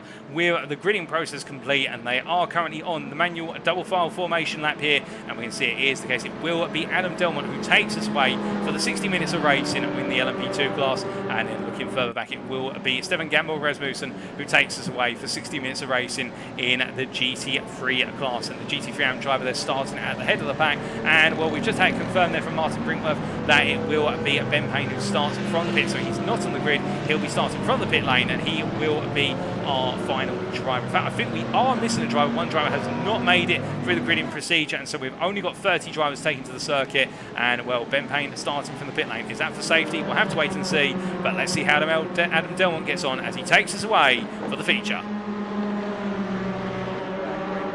And it's lights out and away we go as they make their way across that timeline here for 60 minutes in race number 2 here at Mosport. And as they come into turn 1, immediately Dazuk on the outside, and Adam Delmont spins on Apex there. And well, my goodness, as the GT3 drivers now go racing, I believe as well it is the case that Edward Lack's heading off. We can see that Gamble Rasmussen getting a brilliant start there, as meanwhile the rest of where's the GT3 pack as they all come charging on down in towards turn number 2, and we're looking from the blimp camera here to give you that sense of perspective. And as they come rolling down, we can see Carmelo Martello making contact. I believe that is with Billy Fletcher. The two of them have been turned, unless I'm very much mistaken. And yes, Billy Fletcher was turned out. I think it was Martello he came into contact with, as we've got a couple more of the DRS Esport drivers off there as well. But it does look as though there's been a lot of elbows out on the opening couple of corners, and Fletcher having a difficult race. But looking from him down the back of the pack to our pack leader, we can see Robert Sunik here in the LMP 2 class leading right now to that brilliant start and just taking the place off of Adam Delmont, who went completely around. And we'll take a look back at what exactly happened to Delmont very shortly. But Sunik wasting no time in taking the lead of this race. He comes out the final corner to complete lap number 1. He leads the LMP 2 class ahead of Gaz Williams in P2. Then Chris Daines P3. Daines already up 5 places on that opening lap. He has gained places like they're going out of style. And as he makes his way after Gaz Williams here, I think he's on fire. Meanwhile, Phil McDougall P4, Jamie Dory P5, and then it is Ed Lack in the pit lane, Dan Skinner P7, and then it is down in P8 Adam Delmont, all at 3 drivers that are in a difficult start. In the GT3 class, meanwhile, it is Stefan Gamble Rasmussen who leads them overall and leads the GT3 AM class. And Maurizio Macconi in P1 there for the GT3 Pros as he comes down through turn number 2. Behind him you can see Tom Edmonds here, who after that dire sprint race is now looking to try and get some major points on the board. And as he rolls on through turn 2 and up into 3, looking very aggressive as he comes rolling on through and goes in that pursuit of Macconi. They come out of 3 and now make their way down towards 4 and 5. And as they roll on down here, will we see a potential move from the Altitude Esports driver? Well, I think if he's going to go for it, he's going to have to lunge it. He's too far back. And as he rolls through, in fact, bides his time and waits for another opportunity. Of course, the difficulty here is the Porsche is not strong on the straights compared to its peers. It's the handling car of the GT3 class. And as they make their way down this back straight, he's going to need to tuck into that slipstream and hope it's enough to get him alongside. As he comes roaring on down the back straight, will he be able to find a way on through? We'll have to wait and see as they head up towards turn 8. I don't think so, given the fact that Macconi's also got the draft of Gamble Rasmussen ahead of him. And as they roll him through the right-hander, no change between the two of them this time around. But meanwhile, Matthew Addy here trying to find a way past Mikael Andreasen. This is for P4 in the GT3 AM class, and Matthew Addy has gained 5 places in the GT3 AMs already. To give you an idea, he finished in what was in the end P2 in the GT3 AMs in race number 1, as I believe we've got a driver who's got it horrifically wrong coming out the final corner, and I believe that is Carmelo Martello. No, he's just coming through the final corner, so somebody's got it wrong out there, but I think they didn't have as big a moment as we thought they did. But we see Martello here, well, he's had a moment only moments ago. What exactly happened? Well, as we're looking at Martello here, and you can see him in the Audi 3 wide here. That's Stuart Taylor squeezed in the middle, and Taylor had nowhere to go. And in the end, he had his nose chopped off by Hodges and Martello. And well, Martello in the end was the one who had the contact. And well, I think it's the case that 3 does not go into 2 or 1 as they went into turn number 8 there. As we look back to live pictures, and the stewards will definitely be taking a look at that one as they make their way back up to speed. And Martello losing out massively by comparison with the 2 other drivers involved in that incident. But meanwhile, looking further down the order, further up the order, we can see it is the case that Darren Doherty here, the privateer, the Irishman, and P10 in the GT3 AM class right now, trying to hunt after Nigel Stock, who's had a very gradual start to this race. But I think Nigel Stock just prided himself on consistency and staying well out of trouble. We've got a long way to go in this race. We're by no means anywhere near its conclusion. We're not even 5 minutes into the whole hour yet, as our drivers continue to make their way on around. But we can see here Doherty letting on through. I believe that is the number 14 car of Eduardo Francescin, and it is the case that Doherty also playing it very calm right now as they make their way on to another lap. But we look from them to a bit further up the road and particularly towards our leaders in what is the GT3 Pro class, and we can see it is still the case that Tom Edmonds hunting down Macconi here, and he's trying to get that move nice and early as we ride on board with the Altitude Esports driver from the United Kingdom. Now they make the way here into turn number 5. You can see the problem that Macconi's got is he's caught up to the GT3 AM leader, Stefan Gamble Rasmussen, and Macconi's got a lot of pace through the opening half of the lap. But now that he's behind the Mercedes is strong on the straights. It's one of the strongest cars in the GT3 class on the straights. It's not the strongest, unless it's in a tow, then the Ferrari's the stronger of the cars. And as they make their way down here, you can see Edwards literally hugging the back of what is the Audi, and as they come into the braking zone here, it's going to be Macconi who looks like the inside of Gamble Rasmussen, but he's not got enough to force the move there on the GT3 AM drive, and instead he has to wait, and Edmonds all over the back of his rival for the lead as they roll them through turn number 10. And as they come on out this time, well, I think think Edmonds will be contemplating the move shortly. He's taking a little bit of a peek into one, but going for a move into turn one is so difficult, given the fact that that apex tapers so tightly as they make your way into the corner. And as they roll into two right now, Edmonds just having to wait for his opportunity, and he'll know, based on the previous race where he spun it coming out of the final corner, put it into the wall, he does not want to make any mistakes, because this could be big points on the board and a great recovery compared to the sprint race, as we are hearing there's been a bit of an incident involving Nigel Stock. And what's happened? He's gone for a spin, and what happened to our winner in the sprint race in the GT3 AM class? Well, in fact, it looks like Stock's already had a major moment. That is a wounded car. Well, Stock's had an off earlier on, and, well, he spun there. No, Stock's going very slowly. I think he's been involved in the wars much earlier on the lap. He's now in the pits, but we do look back to the battle between Tom Edmonds here and McConey for the leader of GT3 Pro class. So we see there doing a bit of rallycross. That's Adam Delmont deciding he's had enough being behind them, and Delmont in a hurry. And now Edmonds trying to go round the outside, and McConey's got the momentum this time. And as they roll him through the corner, he's got the inside into 9, and Edmonds with a bold move outside to inside gets the place. And now can he hold up to the leader of the GT3 Pro class and find a way past the GT3 AM leader? Well, he's looking for that move, and he's going up the inside already. And, well, is Gaz Williams going to fall victim? No, he won't, because again he can carry the momentum through the corner, and it's the case that Edmonds has to back out. And you can see behind now we've got Ed Lack trying to come through. He's P6 in the LMP class as McConey goes a little bit deep into turn 2 and is losing time. As they roll through the corner, you can see Dan Skinner here wasting no time following Ed Lack through. They're battling for P6 in the LMP2 Pro class here, and as they roll through the Excite Racing driver, we had that absolutely disastrous start to this race, and he's trying to bring things back together as they roll up into 5. But Gamble Rasmussen, they're shutting the door into Moss Corner as they roll them through the right hand, and you can see Lack has gained so much through that. He's gained almost 2 seconds, given the fact that then Skinner had to back off completely, and he will be absolutely aggravated at that. I can assure you he will not have wanted to have to wait like that as they make their way down this back straight. We're looking from them to Chris Daines, who's trying to look for the move versus Jamie Dory. Dory there having to back out after a bit of contact versus Martello, the risk of contact. And as they come down this back straight here, Jamie Dory losing the place, and you can see I think Jamie Dory not in a happy place. That swipe there I think says the story. I think he feels as though Martello held him up unnecessarily, and as they made their way down towards turn number 8 here, it's the case that Daines has got back up to P3 and pressing on as the LMP2 Pro class driver, but he's got the best part of 2 seconds to Phil McDougall, and then a further 5 seconds to Robert Sunik, and those two are not making any waste of time in terms of trying to break away. But looking from the LMP2 drivers to a bit further down the order once again, looking all the way down to the battle in the GT3 AM class for P4, I can tell you that Matthew Addy's found a way through off track there. That's Scott McLean who's decided to, oh goodness me, he's into the wall there. I was going to say he's done a little bit of rallycross, but it looks like the car's just understeered wide, and well, McLean with a major moment, and that has cost him very dearly indeed. How was the move done by Matthew Addy? Well, here it is only moments ago. So coming through the opening corner here in Dinter 2, Addy on the inside, and McLean I think just trying to carry the momentum, and in fact it looks like McLean there just having a bit of snap oversteer into the corner, and that is what cost him. And we did see that it was not snap oversteer, just the car snapping and understeering wide, and we saw that with McLean in the Ferrari in what was race number 1 in the sprint race, where the car just did not want to go through the corner, and it's come back to haunt him again. And I can tell you, by the way, the driver who did not make it to the grid and has not started this race, it is the one and only McLaren driver of William Foyle, and I would presume there's perhaps a technical fault with that McLaren MP4 12C, and well, we do hope to see him back in round number 4 in a week's time. It's unfortunate we're not seeing the Crystal Autosport McLaren take to the circuit today.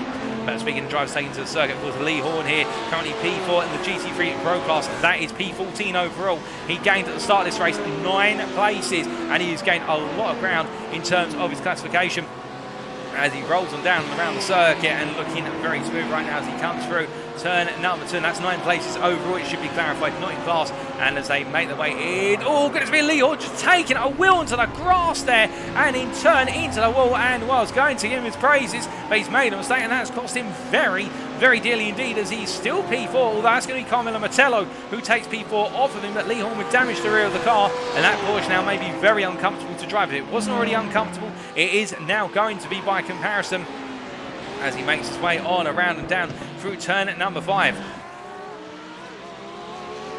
with only 10 minutes of this race complete, we've already seen quite a few incidents and quite a bit of drama out on circuit, but it is the case that we've also seen some great battling, and well, this man here, Robert Sunik, your overall race leader and your LMP 2 class leader, it is the case that he made an absolutely sensational move right at the start of the race, and well, we will try and take a look back at that very shortly, in the fact making that move around the outside for the lead of the class into the opening corner, which was an absolute monster move by comparison. We see off circuit there is a driver, that's P7 in the GT3 class. That is Morten Ustus, who's locked up and run wide coming through turn number 3. He brings himself back up to speed. He hasn't lost any places as a result of that off, but I think he'll be kicking himself for that brief mistake, as we see coming through there around the outside into 4. That is Tom Edmonds, who is a lap up on Morten Ustus as they roll on through the corners. But meanwhile, we do look back to Robert Sunik, in particular that move he made for the lead at the very start of the race.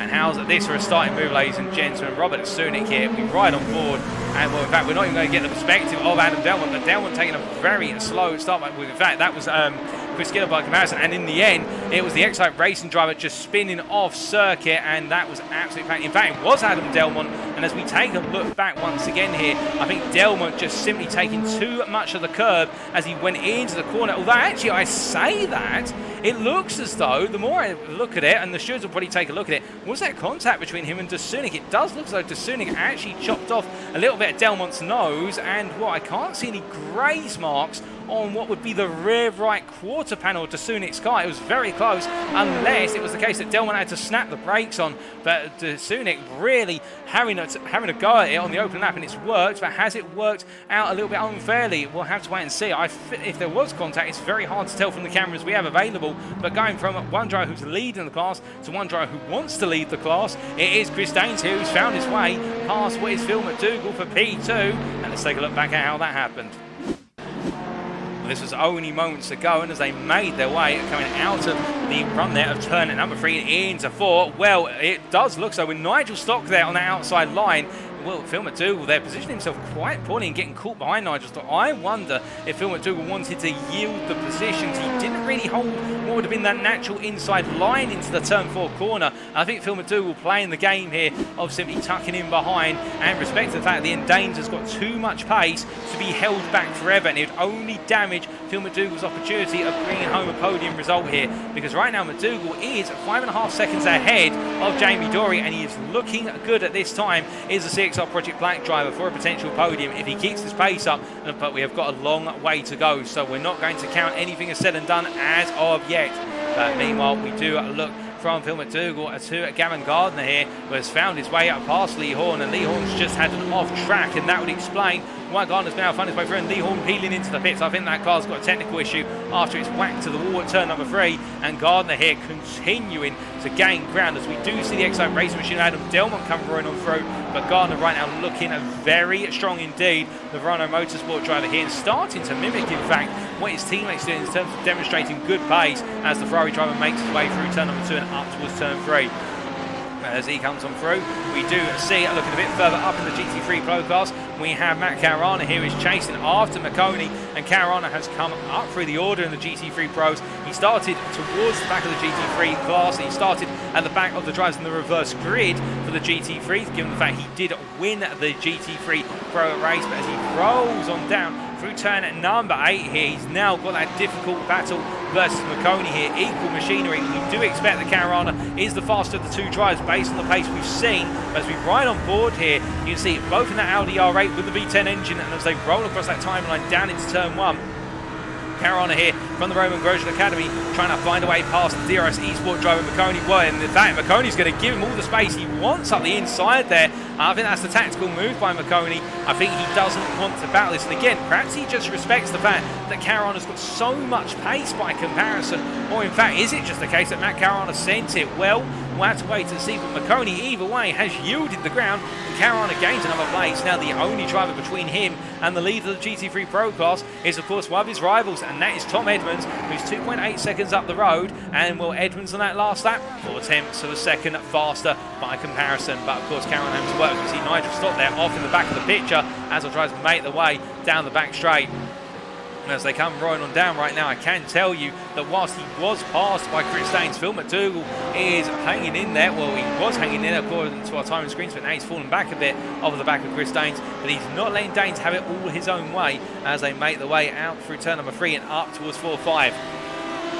Now, of course, for our LMP class drivers, they do have that big challenge with regards to the fuel in terms of can they make the fuel tank last enough so that way they can fill the tank up once in the pits and then only need the one pit stop. We have seen some LMP2 drivers, particularly in the LMP2 AM class, which you'll see in what is the IMB Raceway lobby on Friday's broadcast. It is the case they've sometimes had to make 2 stops due to fuel, but it does look as our LMP2 Pro class drivers here all looking for that single stop and trying to do some fuel saving. Perhaps Phil McDougall now entering that fuel saving phase. Indeed, we are over a quarter of the way into this race. We still do have just shy of 44 minutes to go, but now we are in that territory where the strategy starts to play out. Indeed, we start to look at the drivers who may be adventuring for an undercut at some point. And in terms of undercut times, our typical undercut window is anywhere after the opening 20 minutes of this race. That pit window is, of course, all the way through the race. Our drivers do not have to pit within a defined period of time. They can take their pit stop whenever. But it is the case we normally see drivers pit somewhere between 20 minutes and 45 minutes of the race being complete. Some have gone up to 50 minutes at some circuits, albeit that is a rare occasion. It's not the norm. And, well, right now we look at Matthew Hodges here, who's trying to find his way past a wounded Lee Horn, who's used this fast repair, has come back out in P8 in the GT3 Pro class, and he now has the CXR Project Black driver Hodges squirming all over his 6. Now, as they roll through turn number 1 here, what can Hodges do? That is the question. Well, I think for Hodges, what he's got to think about here is the fact that he does have the pace compared to the majority of his peers. In fact, that last lap, the only driver who was faster than him in the GT3 Pro class, in fact, the only drivers, I should say plural, were the drivers as follows of Matt Carana and also what was their what was Billy Fletcher. Otherwise, Hodges is the third fastest driver in the GT3 Pro class, but the problem he's got is he's tucked in behind a Porsche. And the thing about that Porsche in particular is it's very strong through the corners, but now he comes onto a straight.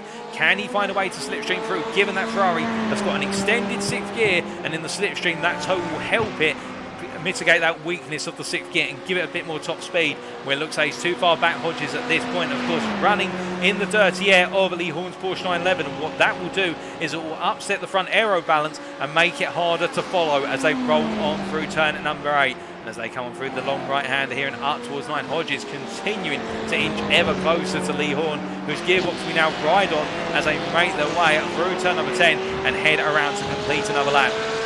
Now, as they come across the straightway here, the start-finish straightway, and head down into turn number 1, it is the case of NXTGEN Racing with Sam Case's UK driver. He will not want to have been in the P8 positioning class. He wanted to be higher up. I think he'll be revelling in the fact that he's keeping Hodges at bay for the time being. He goes a little bit deep there into 2, but he brings the car back together. But I think Hodges is going to look around the outside here. He is not able to find it. In fact, he tries the cut back into 3, but Lee Horn just able to park that Porsche on apex as we're hearing that Billy Fletcher has jumped to the pits. What has happened to Billy Fletcher?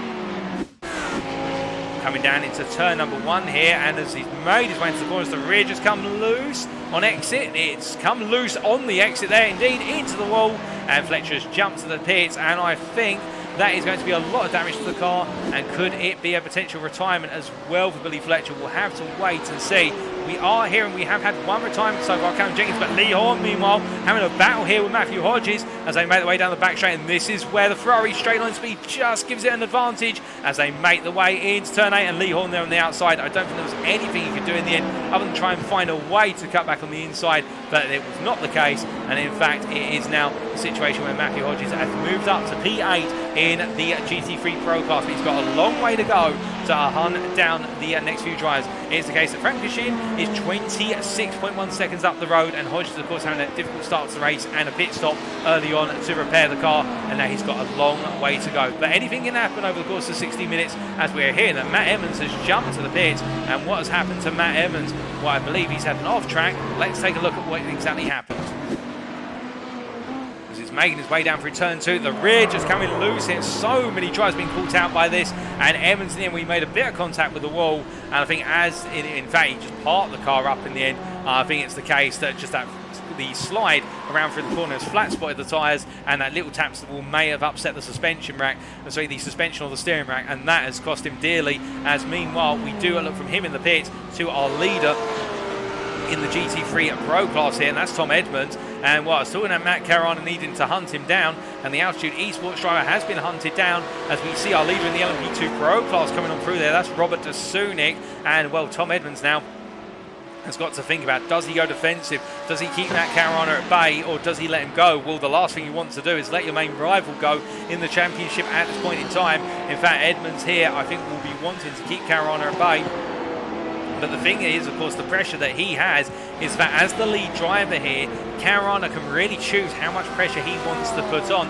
Now, we know in terms of relative pace between these two, Edmonds in qualifying was a tenth of a second slower by comparison.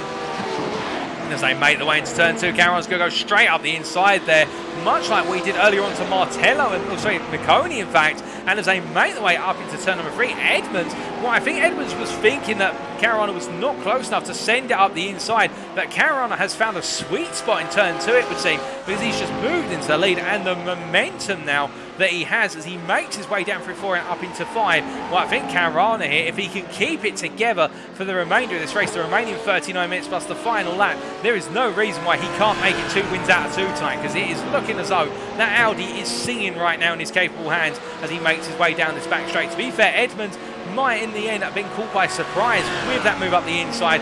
We'll have to wait and see whether he's able to come back a little bit later on, but it is looking good for Caruana right now. And also speaking of looking good, Carmelo Martello up into P3 in the GT3 Pro class, and behind him we are hearing that it's Gavin Gardner who's come on through. Gavin Gardner, you can see there, and then Maurizio Miccone has had an off, and the Audi driver who was running P3 in the class has had a nasty whack to the wall. You can see the damage on the front of the car. What happened? Well, it does look as though it, in the end, just into the wall, and I'm not exactly sure what's happened to Miccone. Well, it's a spin there coming through what looks to be, I presume, turn number 3 up into 4, but it's gone wrong for Miccone, and in the end, that is where the damage has come, and now he's got to try and recover things, as we do see there in the Twitch chat, Billy Fletcher Racing, who, goodness me, and Miccone getting it wrong coming out of what was, coming out to turn number 9 and into the pits with that very heavily wounded Audi. But we look from him to Alexander Patak here, who is hunting after his teammate Mikkel Andreasen, and in return, up the road from them, the best part of 8.5 seconds up the road, is their teammate, and that is Stefan Gamborg Rasmussen. And it does look as though Hilliard Esport here looking to lock out that podium in the GT3 AM class. But as I was saying, in fact, my goodness, Alexander Patak, it does look as though that Mercedes has had some damage. I'm wondering if Patak's been involved in some sort of incident, because the front panel there on the bonnet, the front right panel from looking from behind the car, front left when you look at the car head on as we're about to, that looks like it's out of shape. I wonder if he's had a little bit of a whack to the front end at some point as they make the way down this back straight. But whilst they make the way on down into the pits of some of our GT3 Pro Class drivers, such as Miccone Frankishin and also I believe Stefan Albanese, I believe they're trying to get their mandatory stop out of the way nice and early.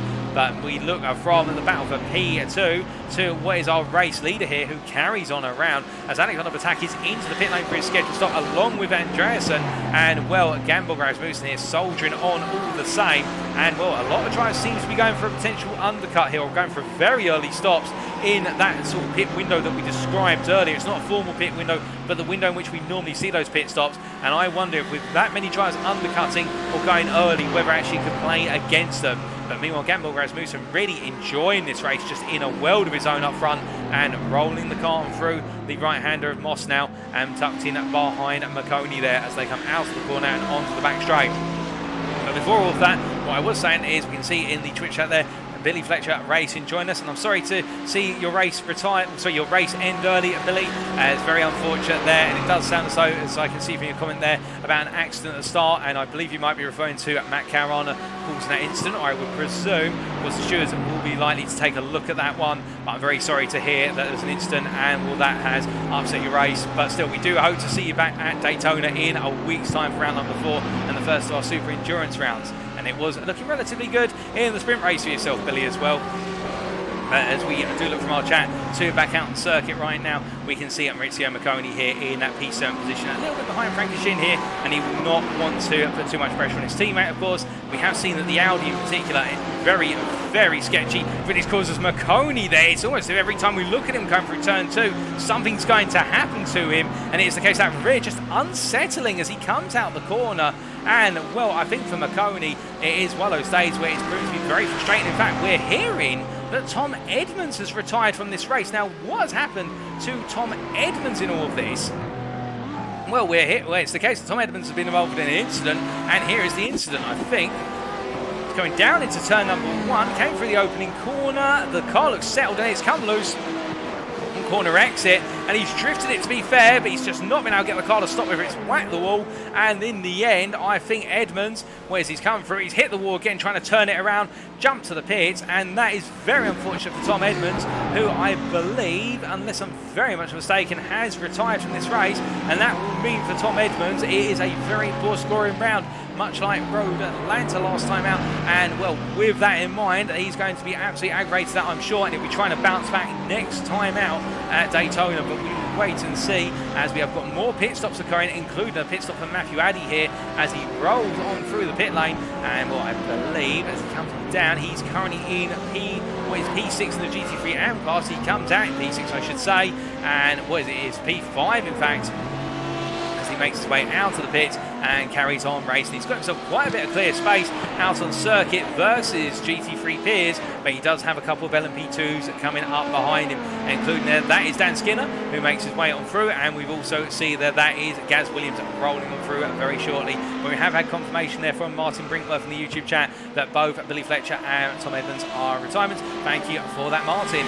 As I'll try to continue through, and we do have our top 3 in the LMP2 class now into the pits for their scheduled stops. Phil McDougall and Chris Daines there, literally nose to tail in their pit boxes, and Robert Dasunik, of course, there, our leader when he came in with an advantage and the entry to the pits of what was about 5 seconds. Let's see how that gap comes down. Well, Dasunik leaves the pit lane and Chris Daines leaves very shortly after, and that gap has come down, and I think it's the case that Daines has been doing some fuel saving as Phil McDougall comes out shortly after. We'll see what that gap looks like. As you see in the rear view picture there, that is Stuart Taylor losing the rear end of what is his Porsche 911 and going for a spin. Oh, goodness me! And it is the case. We had to cross the pit line there, but I do wonder whether they will be giving an exception for that Phil McDougall, given the fact that he had a Porsche literally staring him face on. But Stuart Taylor just losing the rear of the car, and that could have been horrendous for the pair of them, as we are hearing that our leader in the GT3 Pro class, and that's Matt Caruana, has just had a moment. What happened to Matt Caruana? This was Caruana only moments ago, coming into the infabled turn 2, and is it another Audi that loses it at the rear? It is indeed. The rear just comes loose, and well, he's hit the wall very hard indeed, and he's gone back to racing. But given the fact that Caruana has yet to take his pit stop, this could not be as wounding as some of the earlier incidents of our Audi drivers' experience, or our GT3 drivers' experience, given the fact that he does have a 10.5 second advantage to Martello right now, and it will be a fast repair in the pits that he can use. We'll have to wait and see, of course. Caruana, once you make one mistake, it unsettles your rhythm, and Caruana, one of those drivers, of course, who will try to not let the mistake upset his rhythm, but, well, it could knock his confidence a little bit through some of these sweeping corners. He's going to peel into the pits, there's no doubt about that, as he comes on in here, and this pit stop's going to be critical for the team. Martello still out on circuit, he's yet to pit, and he rolls on through to complete another lap here. He will go on to take the lead of the GT3 class overall in the GT3 Pro class, as he makes his way across that timeline very shortly. And as he rolls on through here, we will wait and see with trepidation as to whether Martello can jump Caruana, given Caruana's in the pits. He's got some repair work, but of course he has that fast repair available. Now as he makes his way down, we in fact see Caruana here already exiting the pit lane. What about our leader in the GT3 AM class, currently P11 overall, and that is Gamborg Rasmussen here, who makes his way through turn 9 and up into turn number 10. And the Hillary eSport driver here looking rather comfortable within his class as he makes his way on down in the round. And well, as he comes through turn number 1, it is the case that the Dane just looking comfortable with an advantage of what is 8.2 seconds over his teammate who's in P2 in the GT3 AM class, and that is Mikkel Andreasen, as they roll him through turn number 2 and up into turn number 3. But as they make their way through the right-hander, it does look as though Gamble Rasmussen, of course, with his pit stop complete, and the same for Mikkel Andreasen, he does look as though he's in control of this race, but we still do have half the race time distance to go, and with that in mind, anything can happen in 30 minutes. Anybody can be sure of that. Anything can happen in 15 minutes, as we saw in the sprint race, so we're not going to count anything out as of yet. But one thing I can tell you is looking from one leader to another, and that is our overall leader and our LMP2 class leader of what is Robert Dasunik here. After that pit stop, the gap between him and Chris Daines has come all the way down. Last time when we looked at it, it was 3.6 seconds. It has now come the way down to what is only 0.8 of a second, and it is continuing to close in rapid order as both drivers make their way through turn number 8. We can see there, oh goodness me, I'm not sure what's happened there. Looks like Morten Usus has got it wrong, and Robert Dasunik is coming up against the GT3 class traffic at the worst possible time, but he's been able to dodge it all, and that looks a very nasty situation to navigate through as Martello comes out the pit. He'll be coming back out behind Caron, who's used that fast repair to mitigate the damage he picked up with that mistake at this corner only moments ago. But we focus here on Robert Dasunik, who is being hounded by Chris Daines, who has made the way through turn number 3. Well, Dasunik, of course, will not lose this as Daines makes a mistake, and he just keeps it together there. The rear coming loose as the left-hand tyre, particularly the rear left-hand tyre going onto the grass. He tried to power through it, and I think had second thoughts and decided, you know what, I'm not going to do it for the simple reason it's going to go wide and spin, and Daines literally driving on the limit. And that's the thing, remember what I was saying only moments ago about the fact that once you make one mistake, it upsets your rhythm at a circuit such as Mosport. This is happening already to Chris Daines. He's made one mistake and then just a tiny little step out there coming through Moss Corner, particularly the second part of it, and now Daines, that gap came all the way down from 3.6 seconds to 0.8 of a second. It's now back up to 2.2 seconds, but of course the reverse is Robert Dasunik now may feel a little bit of pressure. Will he make a mistake? That's the question. Daines will be hoping for that, but Dasunik of course will be looking to keep it together, but there's no signs at the moment that Dasunik's going to crack under the pressure. Far from it, as both drivers make their way onto what for them is their 28th lap of the circuit under race conditions in this feature race as they come rolling on through. The battles at the moment have spaced out for the most part. We are waiting to see how our drivers come together as the race progresses. As we see off circuit, Scott McLean there briefly in the run into turn 3, and I think he's just trying to avoid being on that racing line for all the drivers coming on through. But with half the race complete and half to go, it's only fair that we should take you through our order, starting off with our LMP2 Pro Class drivers. And it is Robert Dasunik who is currently your race leader, both in class and overall. 1.7 seconds clear of what is Chris Daines. And, well, Robert Dasunik with that very daring pass on Adam Delmont at the start of the race. There's a bit of a question mark over whether there was contact between the two drivers or whether Delmont just had his nose cut off and in the end lost control of the car on the apex curve of turn number 1. Of course, that will be looked at after the race, I'm sure. And, well, Chris Daines now in pursuit of Robert Dasunik, but Dasunik really pushing hard here to hold on.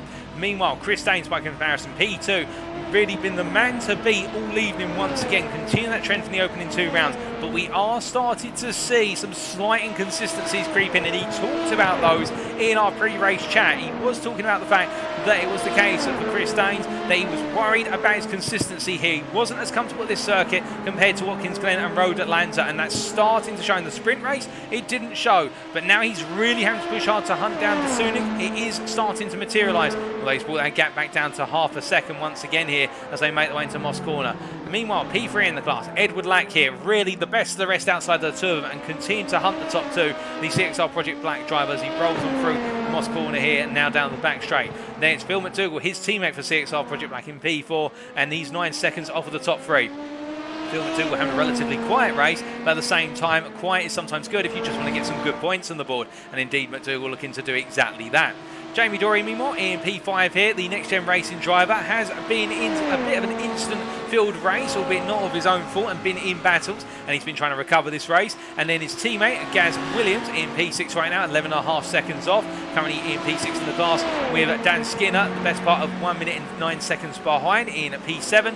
And then we can see right at the back of the class, as they make their way on through, we do have Adam Delmont here, a further 32 seconds down, and it's the case that the Excite Racing drivers have not had a happy day in the office whatsoever. As we look from our LMP2 drivers to our GT3 drivers, we start off in the GT3 Pro class here, and well, Matt Caron, having come from the back of the reverse grid of the GT3 cars and made his way all the way to the front of it. There's a little bit of a question mark about an incident on the opening lap, but we will hear about that later on, I'm sure. And it is the case that Matt Caron right now, as they roll through turn number 3, well, Caron, the GTWR driver, loses the rear end there, coming through turn number 3, and just one tiny mistake. And well, goodness me, as we're hearing that even more's kicking off here, and that's Gaz Williams, who was leading the GT3 AM class, and he's had a spin at turn number 2. What has happened to our leader there in the GT3 AM class? Well, this was only moments ago. He came into the corner with his teammate Mikel Andreasen right behind him, and he just lost the rear, coming down through the dip of 2. And in the end, well, it's a corner that's claimed so many, and now the Dane has been claimed by the corner as well. As we do look back to the live pictures, and what that means is, in the GT3 AM class, Mikel Andreasen is now your GT3 AM leader here, and he is soldiering on at a rapid rate of knots here. And well, of course, he's only just joined the series as of tonight. He finished P3 in what was the sprint race after literally joining with only 5 minutes of the qualifying session remaining, and not qualifying too well, but he's made his way all the way up into P3 in the sprint, and now he's leading in the GT3 AM class in this feature. He still does have 25 minutes to go, but could we potentially see Mikel Andreasen here doing a, well, what is a jump from P3 to the win? As meanwhile, you're very right to point that out there, Alistair Kirk in the YouTube chat, Chris Daines has taken the lead of this race, and we will show you exactly how he's taken the lead of the LMP2 Pro class very shortly here as he makes one through. But before we do, Ed Lack here now on the offensive versus Robert Dasunik as they come through turn number 10 here, and well, we ride on board with Edward Lack as he makes his way into turn number 1 and over the back of what is Robert Dasunik as they come out the corner now into turn 2. Now, will he dare to lunge the inside? No, he doesn't. It's a position where our drivers can go for the move in GT3 class cars, but I think in the high aerodynamic force LMP 2 class machines, these Dallara P217s, they're just not able to make that move up the inside into 2. As they come roaring out of 3, though, you can see there Chris Daines having to navigate his way through some GT3 traffic against Stuart Taylor, and we can see it's the case that Dasunik and also Lack both trying to go through together. Lack just about finds a way on through here, and now Dasunik is being held up by Frank Kashin as they come out of Moss corner, but Lack gets a little bit of power oversteer as they make their way down the back straight, but they are both literally trying to capitalise on every situation. You can see Robert Dasunik there tucking in by loose to get a little bit of toe, just to give an extra mile an hour down this back straight. Lack's got an overspeed here. Will he convert it into a move up the inside? Oh, goodness me! And there's contact between the two of them. Lack carrying in too much speed, and in the end, as Dasunik broke, Lack tapped the back of him, but Dasunik, to be fair, has carried on, and Edward Lack, they're losing control, I think, just on the brakes and carrying too much speed into the braking zone. Well, I think if Dasunik was looking to have to make a defence, in the end that would be a bit unexpected. But Edward Lack into the pits, or is he into the pits? Phil McDougall is promoted, and well, McDougall now into the final podium position of the LMP2 Pro class, with Jamie Dory just behind him as they make the way onto another lap here. And Jamie Dory is hunting down Phil McDougall at a rate of approximately about 1/10 of a second per lap, although that last lap Phil McDougall was fast, as we see off circuit there. That is Frank Kashim. Well, goodness me, how one lap can make a difference in all the order. And speaking of a difference, we now look to how Chris Daines passed Robert Dasunik for the lead of the LMP2 Pro class on what was lap number 30, so 2 laps ago. Whereas down the back straight here, you can see Dasunik holding to the inside, but Daines just with an overspeed into turn number 8, and he went all the way around the outside. And Dasunik, to be fair, gave him the space on the outside, and Daines had the inside run into 9 because of his move around the outside of 8.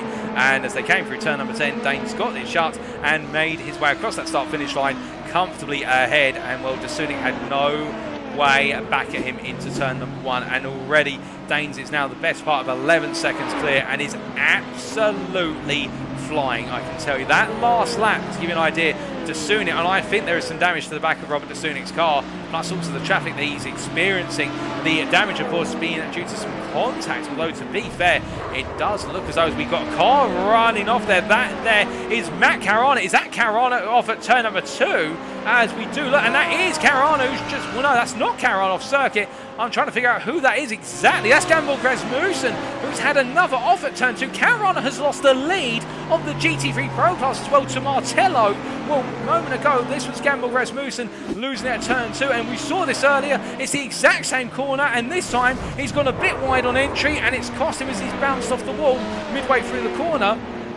But meanwhile, what happened to Matt Caruana, who is now down to P2 in the GT3 Pro class, 2.5 seconds off of what is Martello, and hunting him very rapidly. Well, this is exactly how Matt Caruana lost his car off circuit and lost the lead.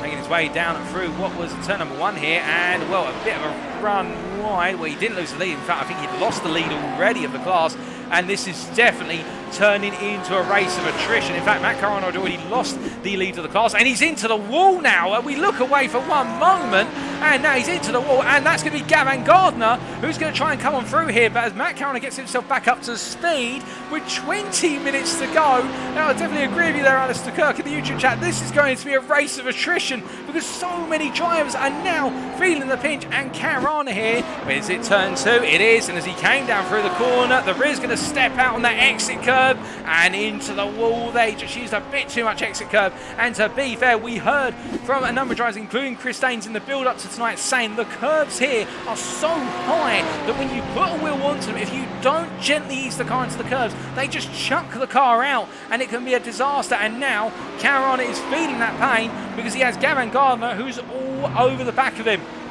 as they make their way through turn 8 and up into 9, and as they roll them through the sequence of corners here. My goodness, well, Gardner, to be fair, doesn't have to worry about the fact that behind him is a GT3, but it's our GT3 AM class leader of Mikko Andreasen, and we do know that Andreasen is one of the smartest drivers you can have racing out on a mixed class circuit, in terms of he knows to race only with his peers. He's not going to put undue pressure on this. He really feels though being held up. And speaking of someone who's being held up, that's Phil McDougall into the wall there at turn number 2. I think literally the dirty out of the GT3s in front of him has cost him the front end aero, and in the end the car just saying no. And well, we can see him riding on board, coming into the corner, braking into the corner. You can see the understeer already, and the car's just not turning, and that is the wall.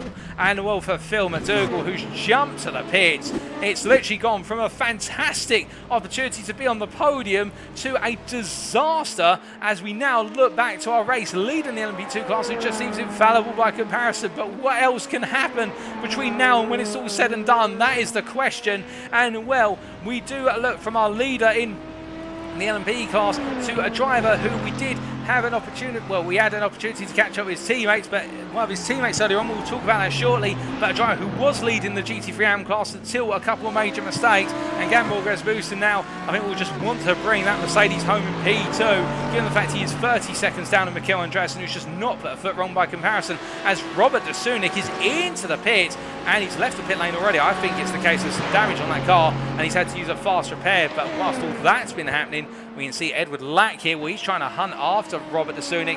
I think it's going to be a long run as they make their way through the corners. And well, can Edward Lack find a way to hunt down de Sunik, as well, de Sunik is in the pits. My apologies, he is in the pit lane, and Ed Lack has found his way through it. De Sunik just emerging from the pit lane now, and he's got the traffic in front of him there of what is Alexander Batak, as they make their way down out of the pit lane here, and immediately de Sunik is going to go on the charge and hunt down Ed Lack as rapidly as possible here. The gap between the two of them, 6.5 seconds with 18 minutes to go. But meanwhile, with all that happening, I can tell you that Matt Caruana is still P2. He's recently had another slight off track, but he is holding at bay Gavin Gardner here. And well, can the Ferrari driver find a way on through? That will be the big question. And I think at the moment it's going to be one of those situations where Gavin Gardner is just biding his time and thinking to himself, you know what, take a P3. If you're only going to get a P3, take it, because it could be far worse right now, because we have lost the best. What we've had 4 retirements in this race. They've all been GT3 drivers. We've lost 3 in the Pro class, including McConey, Edmonds and Fletcher, and we've also lost Callum Jenkins in the AM class, and it's all been due to incidents and where the car's gone wrong out on the circuit, where the driver just lost the car, and as they make their way through turn 1, we're hearing that Matt Evans has had a moment off circuit. He's down in P9 in the GT3 AM class, and Phil McDougall in the pits having that repair work done after hitting the wall at turn 2, the tyre barrier on what is the outside of the circuit. But right now, goodness me, anybody could fall victim to the motorsport circuit at any moment. But speaking of drivers who really, I think, predicted this very succinctly in the build-up to tonight, and well, he's all the way down the orders. We see there, that is, I think that's Frankishin, and Albanese has to come on through as Frankishin gets out of the way as rapidly as possible. I did have the chance to speak to the Hiller and Esport driver Alexander Batak from Denmark in the build-up to tonight, and he's a long way down the order now, down in P11, given the instance he's been involved in and the moments he's had.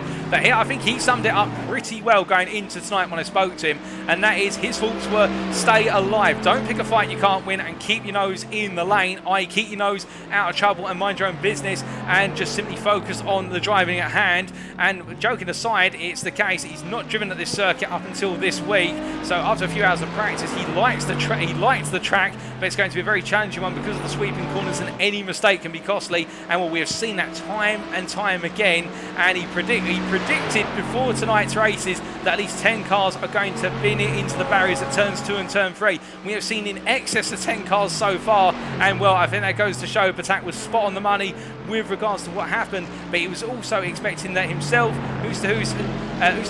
Stefan Gamble-Rasmussen and himself, plus also I believe Mikko Andreasen, would all do their best to take Hiller and Esport up towards the top of the podium in tonight's race in the GT3 AM class. And well, I can definitely tell you that right now they are currently running in P1 and P2 in the class, and that is Andreasen followed by Gamble Rasmussen. And well, if they could get one more driver up there, it would be a locked out podium. But I think given that Ustus is the best part of 28 seconds down on P3 to Matthew Addy, I don't think that's going to happen. But goodness me. And as our drivers continue to make their way around right now, it is the case that with 15 minutes to go, we'll have to wait and see how it all plays on out with the time that's remaining. But with that in mind here, we do see Gavin Gardner here, who's actually dropped a little bit off of the back of Matt Caruana. Well, as he makes his way through turn number 10 here, I think it is the case that Gardner just waiting to try and close up to Caruana, but he's not able to. And I think what he wants to do is just simply pressure Caruana into a potential mistake rather than do anything overly aggressive here, because I mean if he pushes too hard he's going to lose it, and we saw that from his teammate Chris Daines. As soon as Daines pushed 100% to hunt down Robert Dasunik, I really started to drive the car and overdrive it. As soon as he came through turns 4 and 5, he just started to lose the rear end. He almost binned it, in fact, at turn 3, but a wheel wide, and it was almost the end of his race there. That shows you how much you have to avoid being on the limit here. You just need to know where the car's going to behave, where the momentum, where the weight's going to transfer, when the fuel comes out of the car as well, when the car gets light on fuel, how that changes the weight of the car, how it changes the car's behaviour, and in doing so, that's where you pick up the points. And we saw that with Nigel Stock taking the GT3 AM win in the sprint race, and we're seeing that right now in the fact that your leader in the GT3 Pro class isn't one of our regulars, it is Carmelo Martello right now, who's been up there, to be fair, in the opening 3 rounds of this season, particularly the season opener where he put in good form. But Martello right now with an 11-second advantage over what is Matt Caruana. All he's got to do is bring this Audi home right now for DRS Esport LMS1, and this will be a huge result for the Italian, and they will be best pleased with that as he makes his way down through turn number 2, and you can see he gives the space there to what is Edward Lack as they make their way through, and Lack of course in the LMP machine just rolling on through. But right now Martello does not need to do anything fancy. But speaking of fancy hijinks and whatnot, we can see we've got 2 of the DRS Esport machines, and that is the LMS1 driver Frank Cashin versus the LMS2 driver there of Albanese, who backs off into turn 8 and lets Frank Cashin take the position. I think it was the case that Frankishin was going to eventually take the position off of Albanese, and the 2 teammates there from the sister teams working together to avoid holding one another up. And Frankishin now moves up to P6 in class, Albanese down to P7 as they both roll on through turn number 1 and go on to what for them is lap number 37, where the GT3 class drives, of course, on their 37th lap.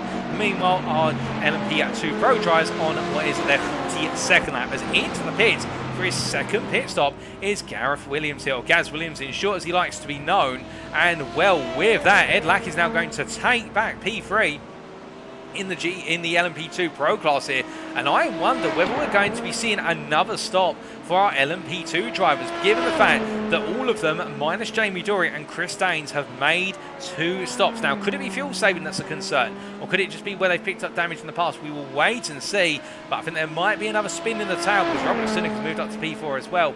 Meanwhile, we talked about it earlier on, and Gavin Gardner this time, he's got back onto the 6 of where's Matt Caruana as they roll down through turn number 2. You can see their film at 2 will have to bide its time as Caruana literally driving on the limit, coming out of 2 and up into 3. And I really do think the Audi R8 driver there, as we see, where it's the case that Gardner really playing it as safe as possible here. And to be fair, I know a lot of you tuning in right now would be hoping that Gardner would push it and take on Matt Caruana, but I respect what Gardner's doing right now. He is driving that Ferrari within his comfort zone. I think he's driving at about 90 to 85% because he knows he does not want to drop it here, because he has got some huge points up for grabs if he finishes P3 as a minimum. And right now he's putting that pressure on Caruana, but he just cannot seem to find a way to get Caruana to make another mistake, alternatively get close enough to make a move. As we're hearing that Frank Kashin, who was in P5 only moments ago in the GT3 Pro class, has now made a mistake. He's dropped down to P6 as we do wait to see what else is happening. And a lot of drivers further down the order making mistakes. Morten Ustus has jumped to the pits, and I believe that is a retirement from the race for Ustus, who was at the time running in P5. And what exactly has happened to Morten Ustus? Let's take a look.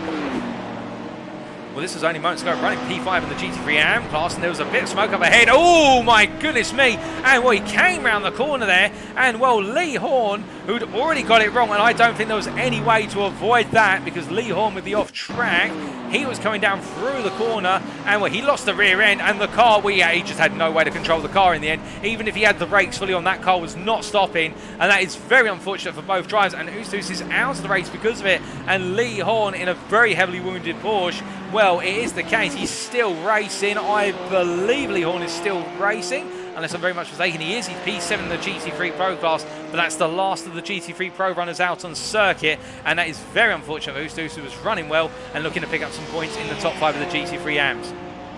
And he will drop down the order gradually as we're to understand it. But this race continuing to take no prisoners with only 10 minutes to go. And well, we look at is Sherpy Taylor here, who is running now in P5 in the GT3 AM class. And well, he has had what was a very consistent run in this race. Now, I hope the commentator's curse doesn't hit him when I'm about to say what I'm about to say. In the sprint race, he was looking great. He was looking on form for a definite top 5, and then dropped it towards the end, making a mistake, which cost him very dearly.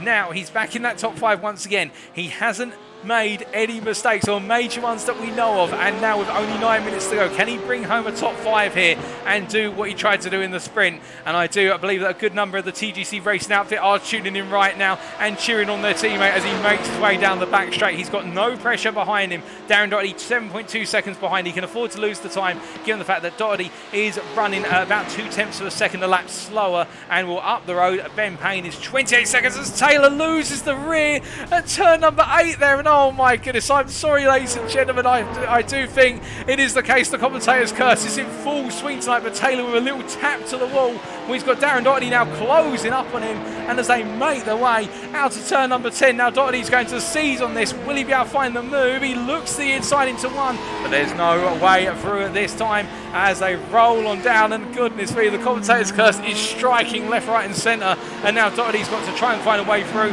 with only 8 minutes of this race standing plus the final lap. Now, where can Doherty go for the move? Well, it's not going to be on the opening half of the lap. And the simple reason for that is the Porsche is going to have the advantage through turns 1 through to 5.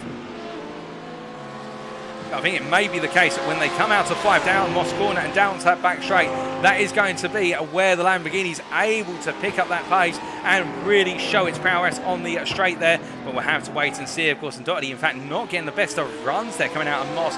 And as they roll on through, we are hearing that there is a confirmed retirement for Phil McDougall. Thank you for that, Martin. And we can also see there a word from what was Alistair Kirk with regards to the contact between what was Stuart Taylor and also what we believe is Ed Lack from the sprint race, and that may have upset things for Ed Lack. But I can also tell you whilst this is going on that Matt Caruana has been passed by Gavin Gardner, and well, the two of them are running very close together right now. And you can see Gardner here in P2 in the GT3 Pro class. And how was the move made, I hear you ask? Well, let's take a look back and find out. Well, this has been building up for the best part of at least 10 laps here, and Gardner, well, in the end, it was Caruana who made a mistake, and that's what I was saying about earlier. If Gardner just keeps there and stays behind Caruana in the end is likely to make an error, or the car's going to drop away from him, and Gardner just find his way on through, and now he's got to just hold it together and see whether he can bring it home in the end, because Caruana's not going to give this one up without a fight. You can be certain of that as they roll down through turn number 2, but now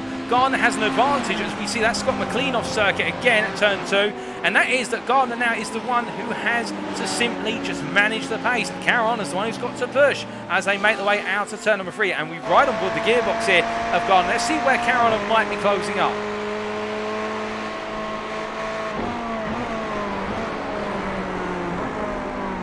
As they roll through turn number 5 here, you can see that Caruana really taking the aggressive line. In fact, he's getting a really strong run there out the corner, and that's going to be a drag race down this back straight. But he's not able to get close enough here, so he tucks back in, does Caruana, as they make the way down the back straight and up towards turn number 8.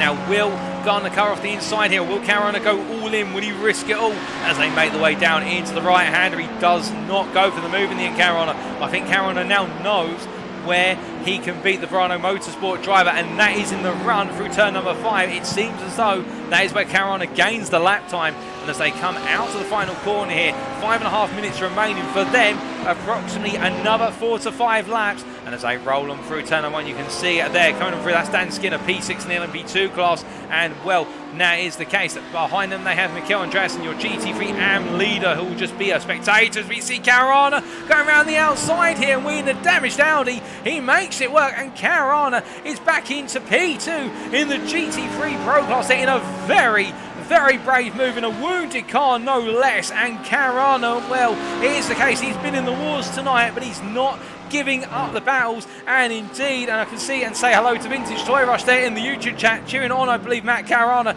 It is the case that the GTWR Roman Grosjean Academy drivers, he goes a bit wide there, coming out of turn number 5. The fight is not out of him. The fight may be going out of the car, but he is not giving up himself, as meanwhile, it is the case that we have a battle on for P5 in the GT3 AM class, and that is between Stuart Taylor and Darren Doherty as they make their way out to turn number 8 and through 9 up into 10. And I'm hearing that Gavin Gardner's just got back past Matt Caruana. I'm wondering whether that is for a track limits infringement and Caruana's had to give a slowdown. We'll come back to that very shortly, but we can see Stuart Taylor here under huge pressure from Darren Doherty as they roll on down through turn 1 and into 2. This battle continues. In fact, that is jumping to the pit Scott McLean, who's in the wall, and meanwhile, with all this happening, he's just had a major and your race lead in the GT3 Pro class. That's Carmelo Martello. What has happened to the Italian here with only minutes to go? Say it's not so, we're not going to see him miss out on his win. Oh, good, no, it's the fact Scott McLean halfway across the road, and Martello just not able to thread the needle, and well, my goodness, and Martello brings it back up to speed, and I think he'll be kicking himself for that contact. I don't think it's contact he needed, but with that, what I can tell you is because of it, with now 3.5 minutes to go, here's Gavin Gardner and Matt Caruana just behind him. They are closing on Martello rapidly. We could see a three-way fight for the GT3 Pro win on the final lap at this rate. It is the case. It is all kicking off. Martello with heavy damage, no doubt about that. There's got to be significant steering rack damage because the impact on Scott McLean's car, and McLean had nowhere to go. He was just literally a passenger in his own car. But you can see now as they come up behind Martello, Martello is struggling here and he peels into the pits. Gavin Gardner takes the lead in the GT3 Pro class. He can, in fact, it's the case Martello just lifts off there. He's going to try and get the car home in P3. So it's between Gardner in the fresh PROTO Motorsport Ferrari that has seen no mistakes all race versus Matt Caruana in a heavily wounded Audi ARA that is just soldiering on. The Brit is forcing it to fight, and as they make their way around, they've only got 3 laps to go, 2.5 minutes remaining, and right now the battle for the GT3 Pro Class lead could not be closer. My goodness, as they roll on through and head down towards turn 5 once again, and it is the case right now. Well, Caruana has seen where he can look for the move. He's sized it up a number of times, but this time, will he be able to go over it? No, he's not able to get it into turn 5, but what about coming out the corner? This is where Gardner is weaker by comparison. You can again see Caruana just able to nail that exit, to be right there, to be able to hook on to the back of that Ferrari as they make their way down towards turn number 8.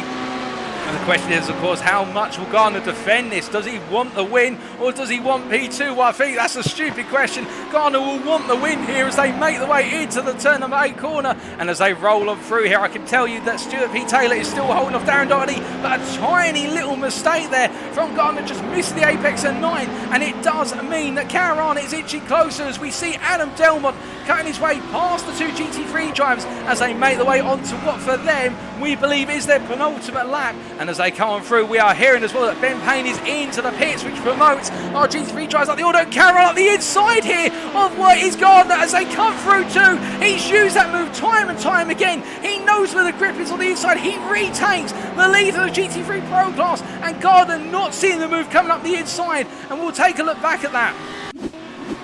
Well, it was only moments ago, and Caruana here just sending it up the inside and side by side through the corner. But in the end, as they came on through, getting the move done very comfortably. But we look back to live pictures now, and as they roll up through at this corner, I can tell you that the race leader, the overall leader, Chris Daines, is not too far behind them. And as a result, we may see 2 more laps for our GT3 drivers as Caruana here tries to hold off what is Gardner as they make the way down this back straight. And with Ben Payne hitting due to, I think, fuel, as we see it, it's going to be Gardner trying to go around the outside. He's got the speed with Caruana's damage, and Gardner's going to dare to dream. Can he go all the way around the outside to inside here? He holds the inside, but Caruana just about outbreaks him into 9. They make the way into the final corner here, and what this will mean is that for them, as they come through, the white flag is out. I believe they will, because they will be passed by Chris Daines on the course of this lap. Well, surely they will, unless Daines is going to back off and let his teammate battle for the GT3 Pro win over the course of 2 more laps.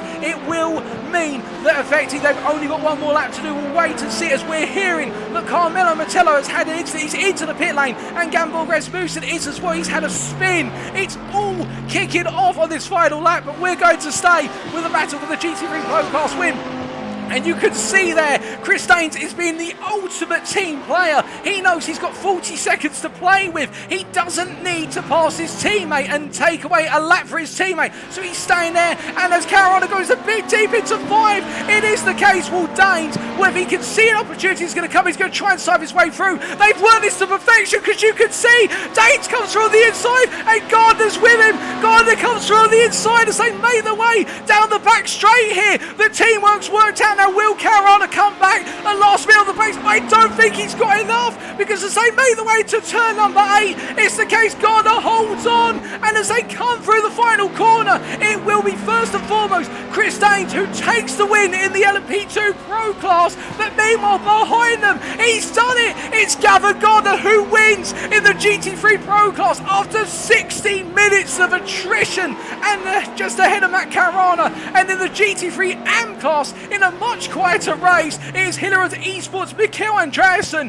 who in his debut in this series tonight has added to his podium in race number 1 with a win in the feature. My goodness, it is the case that this race has literally worn our drivers down. And well, meanwhile in that battle for what is P4 in the GT3 AM class, in the end Stuart Taylor has come home P6. I'm sorry to announce to those of you tuning him on, and Darren Doherty, I believe, is going to be bringing home that P4. But my goodness, the battling on that final lap, absolutely incredible. But I believe Stuart Taylor had an off on the final lap, and that is what cost him that P4. And well, we can take a look back at that very briefly for you, ladies and gentlemen. In fact, he had a spin, and that's at turn 3, and that is what has cost him that P4 in the end. It was the case that the car came loose on him moments ago. In fact, he's just had to park there, and well, it literally was the case that everybody came past him through the corner. And well, for Stuart Taylor, another missed opportunity at a top 5 as Darren Doherty there comes home in what is that P4. But my goodness, I mean, for Gavin Gardner, this race could not have had more of a roller coaster feel to it, and the same for Matt Caruana, who will be absolutely gutted in the end. He would have thought he would have done it all to bring home the win in that wounded Audi, but the teamwork shown by Verano Motorsport for what was essentially Daines to put his car on the inside there of Caruana and enable Gardner to have that space to draft through behind his teammate brilliant teamwork between them. And then, well, in the GT3 AM class, it has to be said, Mikel Andreasen with that result, and in the end, it was all about who really wanted to be on the rest of the podium, with so many drivers dropping it, and Gamble Rasmussen picking up a P2 there, and Matthew Addy P3. But with that, we'll take you through the race results, ladies and gentlemen, subject to stewards' inquiries, of course, and, well, let's go through those results once again. So it is the case then that after what is 60 minutes of racing and one broken commentator's voice, I can tell you that Chris Daines then was your overall winner and your LMP2 Pro Class winner, taking the win by 35 seconds ahead of Edward Lack in P2. Jamie Dory completing the LMP2 podium there, with Gareth Williams and Robert Dasunik completed the top 5. Dan Skinner and Adam Delmont P6, P7, and we did have the retirement of Phil McDougall classified further down the order. We can see Gavin Gardner in the efficient P8 overall, taking the GT3 Pro Class win, just ahead of Matt Caruana, and then it was Matthew Hodges P11 who rounded off the GT3 Pro podium. But between Hodges and Caruana in P10, Mikel Andreasen bringing home the GT3 AM class win in a superb result. Stefan Albanese P12 ahead of Eduardo Francochin, and then we do have Stefan Gamble Rasmussen and Matthew Addy P14, P14 and P15 completing your GT3 AM podium. Gamble Rasmussen P2 ahead of Matthew Addy P3. Then Carmelo Mettello, P16, and again dropping what could have been a win for the DRS Esport LMS1 driver right at the final hurdle, albeit in that contact with Scott McLean, which I think was unfortunate for both drivers. Darren Doherty, P17, Ben Payne, P18, completing the top 5 of the GT3 AM class there, Darren Doherty and Ben Payne. And then further down the order in our classification, as we do try and bring you that classification. In case I think it is the case that it may be. Nope, we're getting our further results in now. We can see it is Stuart P. Taylor, P19 in the end, P6 in the GT3 AM class. A difficult day for Taylor, but a lot to look forward to at Daytona. A lot to learn from today, a lot of positives to take from today. Lee Horn completes our top 20. Phil McDougall P21, Nigel Stott P22, Matt Emmons P23, Mortalusus P24, Alexander Batak P25, Scott McLean P26, Maurizio Bocconi P27, Tom Edwards with that retirement P28, and then behind them Billy Fletcher and Callum Jenkins with their own retirements completing our standings there for the feature race. But what a fantastic race from start to finish. And well, that means, ladies and gentlemen, that we now do have to take a brief pause of approximately 5 minutes to prepare for our post-round interviews with our drivers who are available. Fingers crossed we can get some thoughts from our drivers who were in those last-minute battles, but we will wait and see. Don't go anywhere. We'll be back as soon as possible for those post-round interviews. You won't want to miss them, that I can assure you.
Alrighty, ladies and gentlemen, without further ado, we're ready to conduct our post-round interviews. But let me just say, before going into these interviews, what a round of racing we have had tonight as brought to us by the Canadian Tire Motorsports Park. It is the case that the circuit, a very tricky circuit, a very challenging circuit for consistency, and indeed it was the case that all the way from qualifying through to the end of the race, we saw multiple classes tripping over one another, and that added to the complexity of the racing tonight. But indeed, some very tricky moments out there for all of our drivers, and it was all about attrition and who could keep it consistent and keep the pace up there. And in the end, well, the sprint race close all the way through, and then the feature race just upped the ante considerably. And well, let's start off with Chris Daines, our LMP PRO class driver, of course, we all know and love, bringing up back-to-back wins once again. And let's hear from his perspective, of course, going into this round tonight, not feeling as confident as he previously did in the opening two rounds, but as we give us a brief moment, ladies and gentlemen, because as we bring Chris Daines into the interview room, Chris, another pair of wins back-to-back at a circuit which, when we talked prior to going into tonight's round, you weren't feeling as confident with regards to the consistency, but you've made it work. How do you feel tonight's been for you? It's been carnage, to be honest. It's been great. I'm happy. I'm over the moon, but I'm glad to see the back of that one. I must admit. Yeah, I'm really glad to see the back of that one. So moving on to the next one, I'll be excited for. But this one, yeah, I'm a bit surprised I come first. I'll be honest. We'll just dissect tonight. I can appreciate we did see a lot of incidents out on circuit, and well, even laps being spoiled in the course of qualifying. Qualifying in particular, I mean, it looked as though it was swinging the way of Ed Lack for so long with his advantage of 0.2 a second, but then you just, at the last possible moment, pulled a lap out of nowhere. All the sectors 1 and 2 are purple by considerable margins, and then dropping it slightly in sector 3. I have to ask, was that the lap you were always looking for, or was it the case that you just put in everything you could and said, you know what, I'm going to throw everything at this final lap? Well, obviously, I saw him go pole, and I thought, well, I just needed a clean lap, so I sort of lifted off the last, I think the second to last lap, qualifying lap I put in, just to create that gap. And yeah, obviously you push as hard as you can to try and get the pole, but the lap didn't feel that great. I'm not being funny or anything, but it just there was the track started feeling quite what's the word? It just didn't have that grip out there at all. And I come across the line, and I really didn't think it was a pole lap, but yeah, I was a bit surprised. I must admit that lap was there because I thought it was a 107. So I'm happy with the lap, obviously, but it just didn't feel like a very good lap. So I was a bit surprised, I'll be honest. So I was a bit gutted for Ed because he had really good pace all week during this. So I was a bit gutted for Ed because I think he deserved that pole more than me. And then translating it into the sprint race, we saw, of course, with you starting on pole, it was the situation whereby quite a lot of battling into the opening couple of corners, but it looked so Ed was swamped, whereas you were given the space to break away. Was the intention always to try and avoid any battles into turn one and just try and pull that distance on the opening lap? Yeah, definitely. It's all about obviously getting through that first corner first, but being on the inside, as much as it sounds like it's the advantage, I didn't think being pole on the inside because you can almost drive around the outside of the first corner. So I knew Ed would get a good swing at it, but I did get a better start. But he did try to stick it around the outside, I think, and I think he went off, didn't he? And I think he caught someone at the second corner. So yeah, it didn't work quite for him. But yeah, it's just pull away and get away as quick as possible. And then translating it, of course, from the sprint race with that win into the feature race, starting at the back of the class. But we saw quite early on a number of drivers succumbing to what seems to be the way of motorsport, the fact that cars seem to just lose the rear end through the corners. By the end of the first couple of laps, you've gone from the back of the LMP2 class up to P3 and was gaining rapidly. Yeah, as I said before, there's a few that I think just try and treat it like a 3-lap sprint race sometimes, and it's I think that's the only thing I would like to see cleaned up a little bit, because there is a lot of incidents on in the first couple of laps, and being a 1-hour race, it is a long race. So you just, again, like I said last week, you've just got to play the long game and just sit back and just see where everyone's weaknesses first is before you start sending it on people. So that's the only reason I picked up positions. I didn't actually overtake anyone in those first few laps. It's only because people were trying to gain positions in the first few minutes. I see. And then moving deeper into the race, we did see it was the case that both Phil McDougall, I believe, and also Robert Dasunik were showing quite strong pace. And, well, when you three came into the pits together, you were able to get the jump on Phil McDougall just before the pits. But Robert Dasunik took a little bit more hunting to do so. Just take us through your pursuit of Dasunik. So yeah, I mean, early on in the race, lap 5, I took some damage. A GT3 spun in front of me, and I T-boned him, and it gave me some radiator damage. And my spotter came on the radio saying my water temperatures are going through the roof. And I looked at the water temperatures, and they were absolutely skyrocket. So I had to short shift for the entire first stint because I couldn't afford to pit early because that would have put me a pit stop down. So I had to short shift. So hunting down Robert Sunik was really tricky in the first part of the stint. All the while I was saving fuel by short shifting, so I put in a less fuel, and then yeah, it was tricky. He had some seriously good pace here, so I'm not sure what happened to him. Maybe he spun, but once I passed him, but it was a good move around the outside. I don't know how I pulled that one off, but credit to him, where's due, because he was really fast tonight, really fast. Oh, most definitely. And then we do have to come on to towards the end there. We saw you coming up behind your teammate Gavin Gardner on that final lap. And, well, you could have gone past him early to make it so they didn't have one more lap of racing. But you seem to find a way to work it out together to give Gardner the best possible run on Matt Carona. Just take us through that from your perspective, because that was great teamwork. Yeah, so it couldn't have worked out better, really. I mean, I come across, it was the final lap, and obviously I radioed into Gavin and said, "Look, I'm on my final lap. Do you want me to make it one more lap, or would you like 2 laps to try and get this guy?" And he didn't get back to me until, unfortunately, when Matt got, I think he got hit by an LMP2, and then Gavin was just saying, "Go, go, go." So I knew he knew exactly what he needed to do and what I needed to do. So when we come down the pit straight, obviously I didn't want Matt to drop into the behind me to get that slipstream. It was obviously all about trying to pull my teammate along to give him that win. But yeah, it was at Gavin. I mean, he's the last 3 rounds. He's so consistent. He's drove some absolutely solid races, and he really deserves this win, regardless whether I gave him a little bit of a toe towards the end. I think he still probably would have done it with the damage Matt had. So huge shout out to Gavin. He's an absolutely brilliant teammate. So he deserves this big time. Oh, indeed. And well, I can definitely tell you from all those tuning in, they absolutely loves that final moment and the battle between Gavin and also Matt, which we'll come on to when we talk to them separately shortly. I think there's a lot to be enjoyed about that, and that'll be one of the highlights of the season for sure. But focusing on yourself and looking ahead to Daytona in a week's time, of course, the first of our 3 super endurance rounds, 2 hours of Daytona. How are you feeling for the legendary American circuit? Love Daytona, but I think half the world loves Daytona, don't they? I mean, it's a strong circuit that everybody knows. Everyone's done hundreds of laps around there because of the Daytona 24 hour. It's thrown into the officials on a regular basis, so we all love that track. And in an LMP2, it's wondrous to drive around there. So I'm really looking forward to it.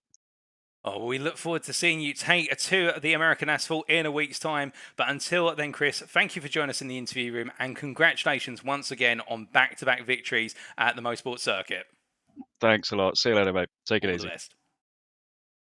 So hearing that from Chris Daines, very happy with his performance this night. Although it was interesting to hear in qualifying that he didn't feel as though the lap that put him on pole, and to be fair, an absolutely scintillating lap from our perspective as a viewer, he didn't feel that lap was a great lap. And to be fair, some drivers can feel like that. It's the case that it can be a fast lap, but it doesn't feel like a good lap to you as a driver, perhaps because you pushed it so hard the car felt a little bit uncontrollable. But you found that time. It may not be a lap that you can mimic again, or a lap that you're comfortable with having achieved, if you see where I'm coming from, ladies and gentlemen. But at the same time, he was able to get it on pole, held off Ed Lack into the opening corner and up into turn 2. And following that, it was the case in the sprint. It was a situation where Daines was able to break away, where Lack and the rest of the LMP2 class squabbled over P2 on that opening lap and let him disappear off into the distance. And in the feature race, as he was saying there, just kept it calm, and making those places in the opening couple of laps was all due to just keeping his calm and watching as other drivers dropped it. And then he could start to go on the hunt, and then working with his teammate, Gavin Gardner, in order to assist Gardner in picking up the win in the end of the feature. And speaking of which, let's bring Gavin Gardner in to the interview room very shortly to hear his perspective on tonight, and of course that infamous battle.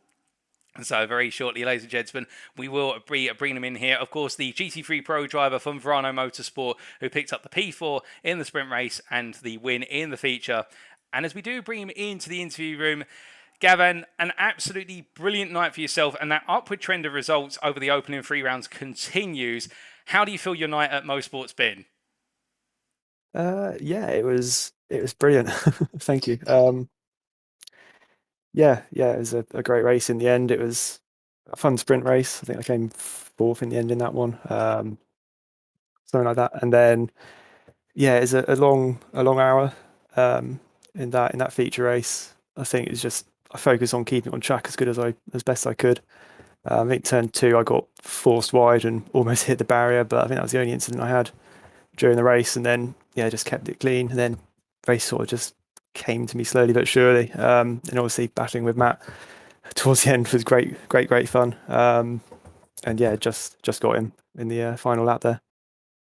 Oh, indeed. And just breaking down your evening, we saw at the start of tonight the fact that in qualifying, pace starting to really shine on through in the GT3 Pro class. In the end, qualifying in what was P4 and looking very strong in there. It's something that you've seem to have been working on over the opening 3 rounds. Is it that this circuit suits you more, or is it sort of, as time's going on, you're getting more used to the Ferrari? Because your results are going on an upward path.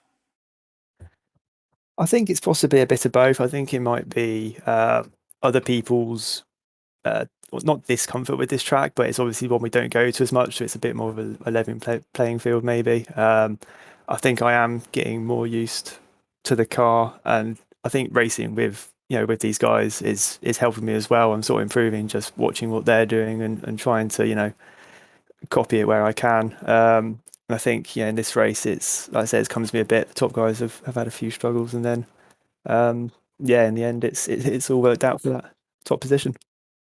And then translating that into the sprint race, we saw quite a subtle sprint race from yourself, almost as if you were more focused on just staying out of the trouble and picking up the pieces where others dropped it. Was that the whole goal in the sprint, given how short its duration is? Yeah, I think so. It was my game plan is pretty much always to try and keep it clean. I don't like to force moves. I like to keep in control, keep it on the grey stuff. In the sprint race, I think I started pretty well, 4th position. I think I got taken on the first corner or the last corner on the pace lap, wherever it was, for 5th. And then I think some of the guys ahead had a few issues, which let me get through. But I just focused on, like I say, keeping it clean and trying to stay in position as best I could. And then following on from that, obviously going into the feature with the reverse grid, we saw you gradually make your way up the order. I have to ask, what was the target for the feature in terms of your expectations versus how it ended before we come on to that ending? Because it looked as though you were the only driver in the feature who avoided a major incident within your class. Yeah, I mean, I don't know if you saw it. I said on the second corner of the first lap, I was, I think there was an incident with a slow LMP2 and some of the guys in front. I had to sort of dive onto the grass. I only just missed the barrier on the outside of turn 2. Which put me sort of 20 seconds off from the lead. But coming into the race, I was thinking, I've had a good result. Let's just try and keep it clean. Go for sort of, maybe top 5, top 4, something like that. And then, sort of 25 minutes after the pit stop, the car started to feel awful. I think it was just sort of threatening snap oversteer every fast corner. So at that point, I was just thinking, I'll hold it together, just, do what I can. And then, the guys in front obviously had issues. And then, sort of coming towards the last few laps with Matt just in front, I was thinking maybe anything's possible. Well, indeed. And with that in mind, of course, at the time running in P3, hunting down Matt, who was running in P2, Martello's a long way up the road. He's the best part of 10 seconds up the road. And then he drops it going into, I think it's turn 2 or turn 3, which puts him out of the running for the lead of the race, picks up damage, and then you guys catch up to Martello just as you're battling with Matt. Just take us from that point onwards, what was going through your mind? Because it all started to happen in a very short space of time. I think it was 6 minutes of the race to go. It was sort of sudden evolution from you're battling for P2 and a guaranteed P3 to this is the win, isn't it? Yeah, so in my head, a lot of it, like P3 and P2 are sort of the same position because you're on the podium, but you haven't won. So that sort of, being behind Matt, I'm thinking, okay, let's just stay here, see what happens. I think it was coming up to, I don't know what the turns are, turn 4, turn 5, where the hairpins are. I noticed Carmelo slow in front, and obviously the gap was 15 seconds odd. It was then sort of 5 seconds. At that point, I was thinking, okay, now I really want to make this move. I really want to, to get through. I knew Matt had some damage. He was losing time on the straight, which I think is, always letting me keep up with him. And then, once I got past Carmelo, it was on. Well, indeed. And then the battle between yourself and Matt, it ebbed and flowed all the way through each and every lap. But on the final lap in particular, a little bit of assistance from your teammate Chris Daines, but you looked as though you had the momentum to go on the offensive. Just take us through that final lap, which is going to be a legendary lap for this series. No doubt one of the highlights of the season. Yeah, so I was talking to Chris a little bit during race. He was saying, do you want me to go past, give you a final lap, or try and let you get the extra lap in if he stays behind, because it was his final lap. It was again coming up to the hairpins. I think I'd let an LMP2 through in the left-hander, and then he just sort of dived on Matt a little bit. And at that point, I thought, okay, Chris, go, give me the slipstream. I think I can get him. And yeah, coming down the straight, I was right behind Matt. Chris comes past on the right. I just slotted in behind him as quickly as I could. Obviously, he already had a bit of a top speed deficit, Matt, from the damage, and then I just managed to make use of the slipstream from Chris. Massive thanks to Chris for helping out there, and another great week for him and for the team. Oh, indeed. And with that win, of course, getting you major points on the board in the GT3 Pro class, and we head into what is the first of our 2 ARA Super Endurance races next week at Daytona. How are you feeling for the American circuit? Yeah, it's gonna. I think I might struggle a bit more on that one. I haven't driven it as much as some people who might have done sort of the 24-hour race perhaps recently. But again, I'm just gonna say, do I always do? Try and keep it clean, and hopefully get another maybe another top 5. Well, Gavin, it's been a pleasure to have you in the interview room. Congratulations on your results tonight, including what is your maiden win in the series. And we look forward to seeing you take to the Daytona Asphalt in a week's time. But until then, we wish you all the best. Yeah, thank you. Thank you so much. Take care. Cheers. So hearing there from Gavin Gardner, very happy with his performances tonight. And again, I do like the approach he's taken with regards to each and every race, knowing that he hasn't quite got the pace to be necessarily the winner or the outright winner each time, just focusing on keeping it consistent, not dropping and picking up the results as he goes. And in the end, well, he dared to dream a potential win was on the cards, and he was able to pick it up in the feature. But to be fair, honesty as well. To say if it weren't for the damage that Caruana had, which was holding him up on the straight, it may have been the case he wouldn't have been able to catch up there. And also grateful to his teammate Chris Daines for that support on the final lap. Teamwork made the dream work, but also then Gardner, who was the one to keep it out of the walls, -1 mistake on the opening laps of the feature, which we didn't see, but he had to run off onto the grass and avoid the wall. But in this case, Gardner, running around in an undamaged Ferrari, was able to pick up the win in the end where others faltered.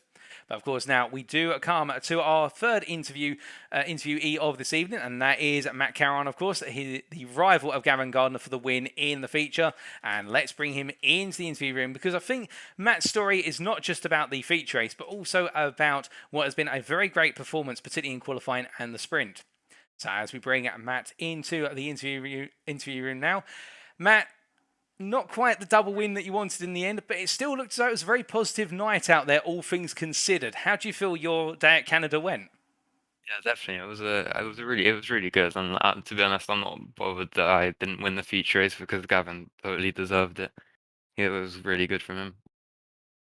Oh, indeed. It's great to hear that respect between the two of you. Very complimentary words said between both you in your respective interviews. Focusing a little bit on yourself, particularly the start of tonight, carrying on where you left off really from Road Atlanta, and this time taking pole position in qualifying. Do have to ask, did you really feel as though that lap was there tonight? Because you missed out on pole by a small margin versus Tom Edmonds at Road Atlanta, whereas tonight you swung it back the other way by a tenth of a second. Yeah, in qualifying, I put together a good lap, and I didn't get messed up by any traffic, and I managed to get the first lap in. And then I saw Billy and Tom were not as lucky with the traffic, and they got messed up a little bit. So I think I got a little bit of luck there, but also I did manage to get a decent lap together in the end. Indeed, and then translating that through into what is the sprint, of course, we saw in your rather traditional style of looking to try and drop the field over the opening couple of laps and break away. It did look as though that worked out nicely for you. Was that the strategy, just to try and make the break after the opening lap, or was there a bit more to it? Yeah, on this track, it's not the easiest track to drop someone from, but after all the stuff happened behind me, then I was just trying to get a bigger gap as possible, because then when the traffic comes around, I don't lose too much time. Oh, indeed. And looking really towards the end of the sprint race, we saw in the end that as we reached around the 10-minute mark, I think it was Billy Fletcher had cleared the battles that he was having with his peers around him and was closing quite rapidly on yourself, but you'd opened up a gap of approximately 6.5 seconds at that point, and it looked as though you were taking it quite easy. Was that the case? Were you feeling the car was perhaps in a little bit of a danger zone with that rear end? Yeah, especially in the Audi on a track like this, it's quite difficult. So after I have that gap, I'm just thinking to myself, "Well, just keep it on the track and stay consistent and don't make any mistakes." And that was it, really. Well, indeed, and bringing home that win in the sprint and translating into the feature, we saw at the start of the feature race a strong start for yourself, moving up the order rapidly. Just take us through the opening laps of the feature from your perspective. I mean, it was chaotic to be honest. There was a few incidents in front of me on the first lap where there was a LMP2 went off and I had to slow down quite a lot in turn two to avoid it. But then after that, I tried to make up as much position as possible, avoid any other crashes, and then the rest was the rest. Oh, indeed. And with the race going on, we did see, of course, you open up quite a lead throughout the race, but of course, battling for P2, and it was Martello who was quite a way further up the road. Martello dropped it. You dropped it as well. Just take us through that moment where you dropped it. I think it was turn 2 where the first impact happened. Was it just the case the car was starting to feel really uncomfortable, or was there a bit more to it than that? On the first spin I had, I was just I don't know. I don't think I was concentrating that much because of the lead I had, so I was just sort of a lot more laid back, and I'd lost focus a little bit and just spun. And then after that, the car just wasn't feeling great. The tires were overheating and everything, and I had a little bit of damage. But then, yeah, And then with the damage you picked up, and then it was the case that Martello had really dropped it later on in the lap and coming through turn number 5. We saw the three of you start to come together down that back straight with Martello struggling with so much damage picked up in such a short order.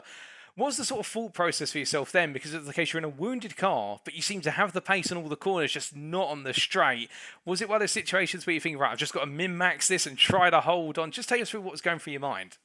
yeah. When he dropped it there, I was thinking, okay, I can still win this. And then I saw that he was going slow, and we got past him pretty easily because he moved out the way. So I just thought, okay, I don't need to worry about that behind. But after that, yeah, I was thinking I need to be in front because I'm slower on the straight. So if I can just stay in front and defend the position, then I should be okay.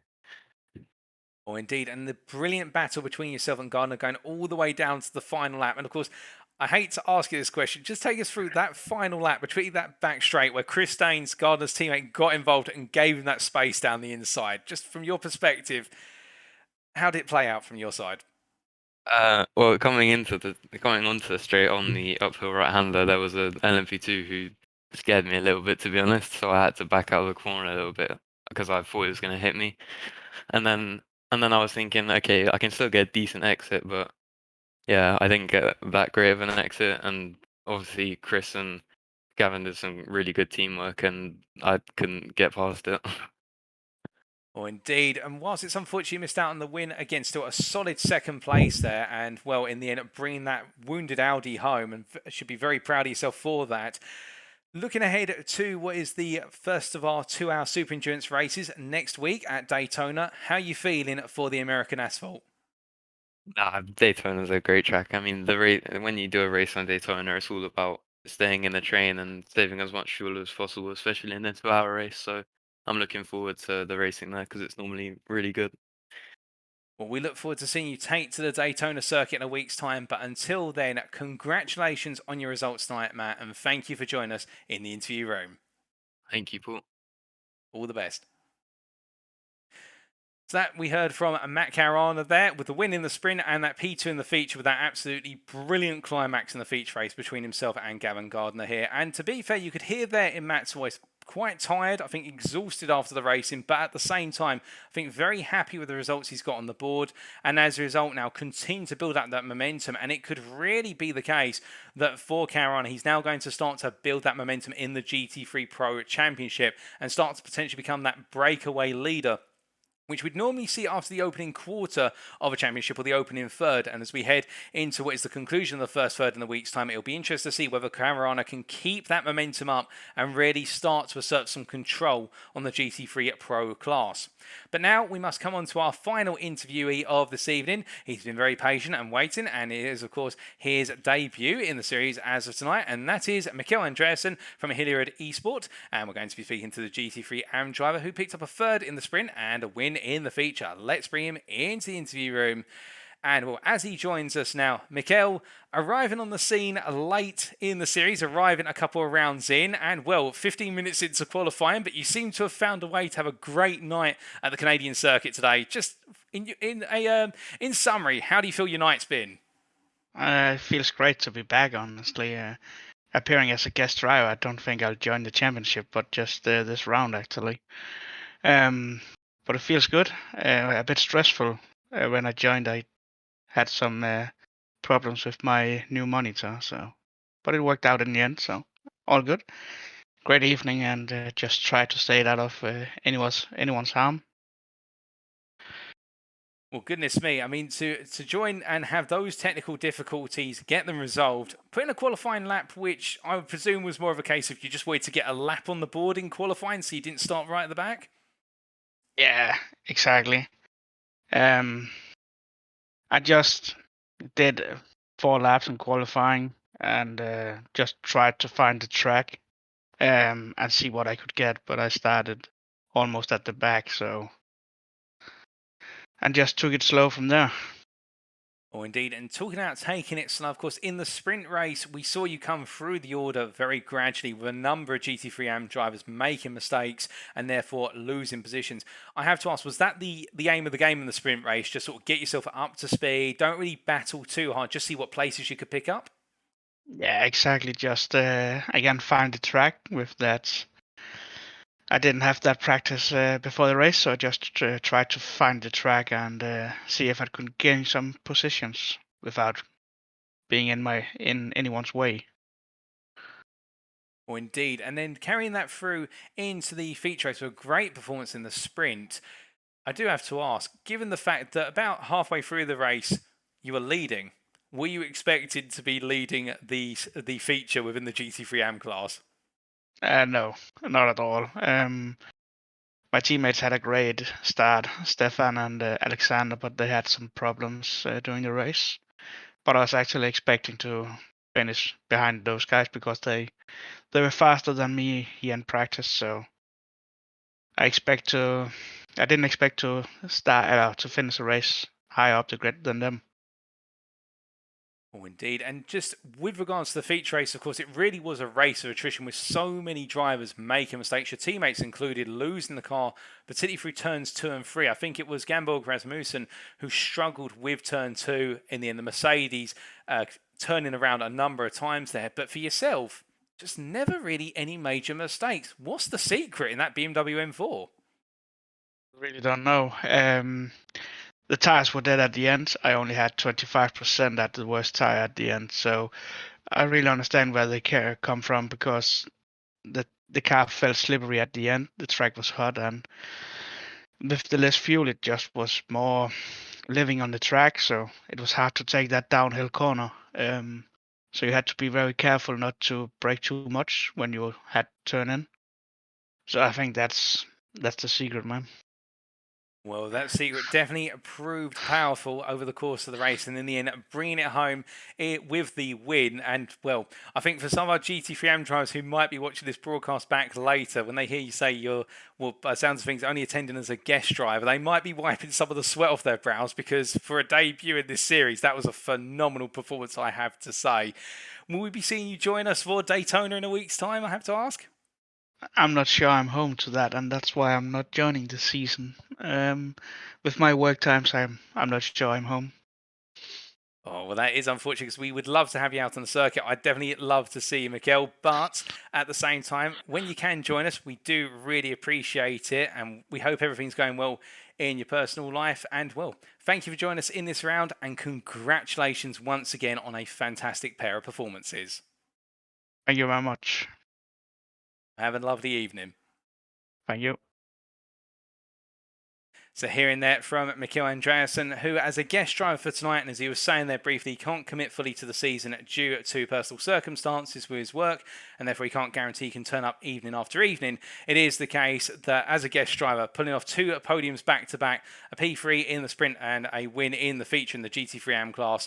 And it'll be interesting to see how the points play out, because of that, I think the points of the drivers who finish behind him will be upgraded by position. But again, that will be subject to how the organisers manage the points. I'm not 100% sure on that.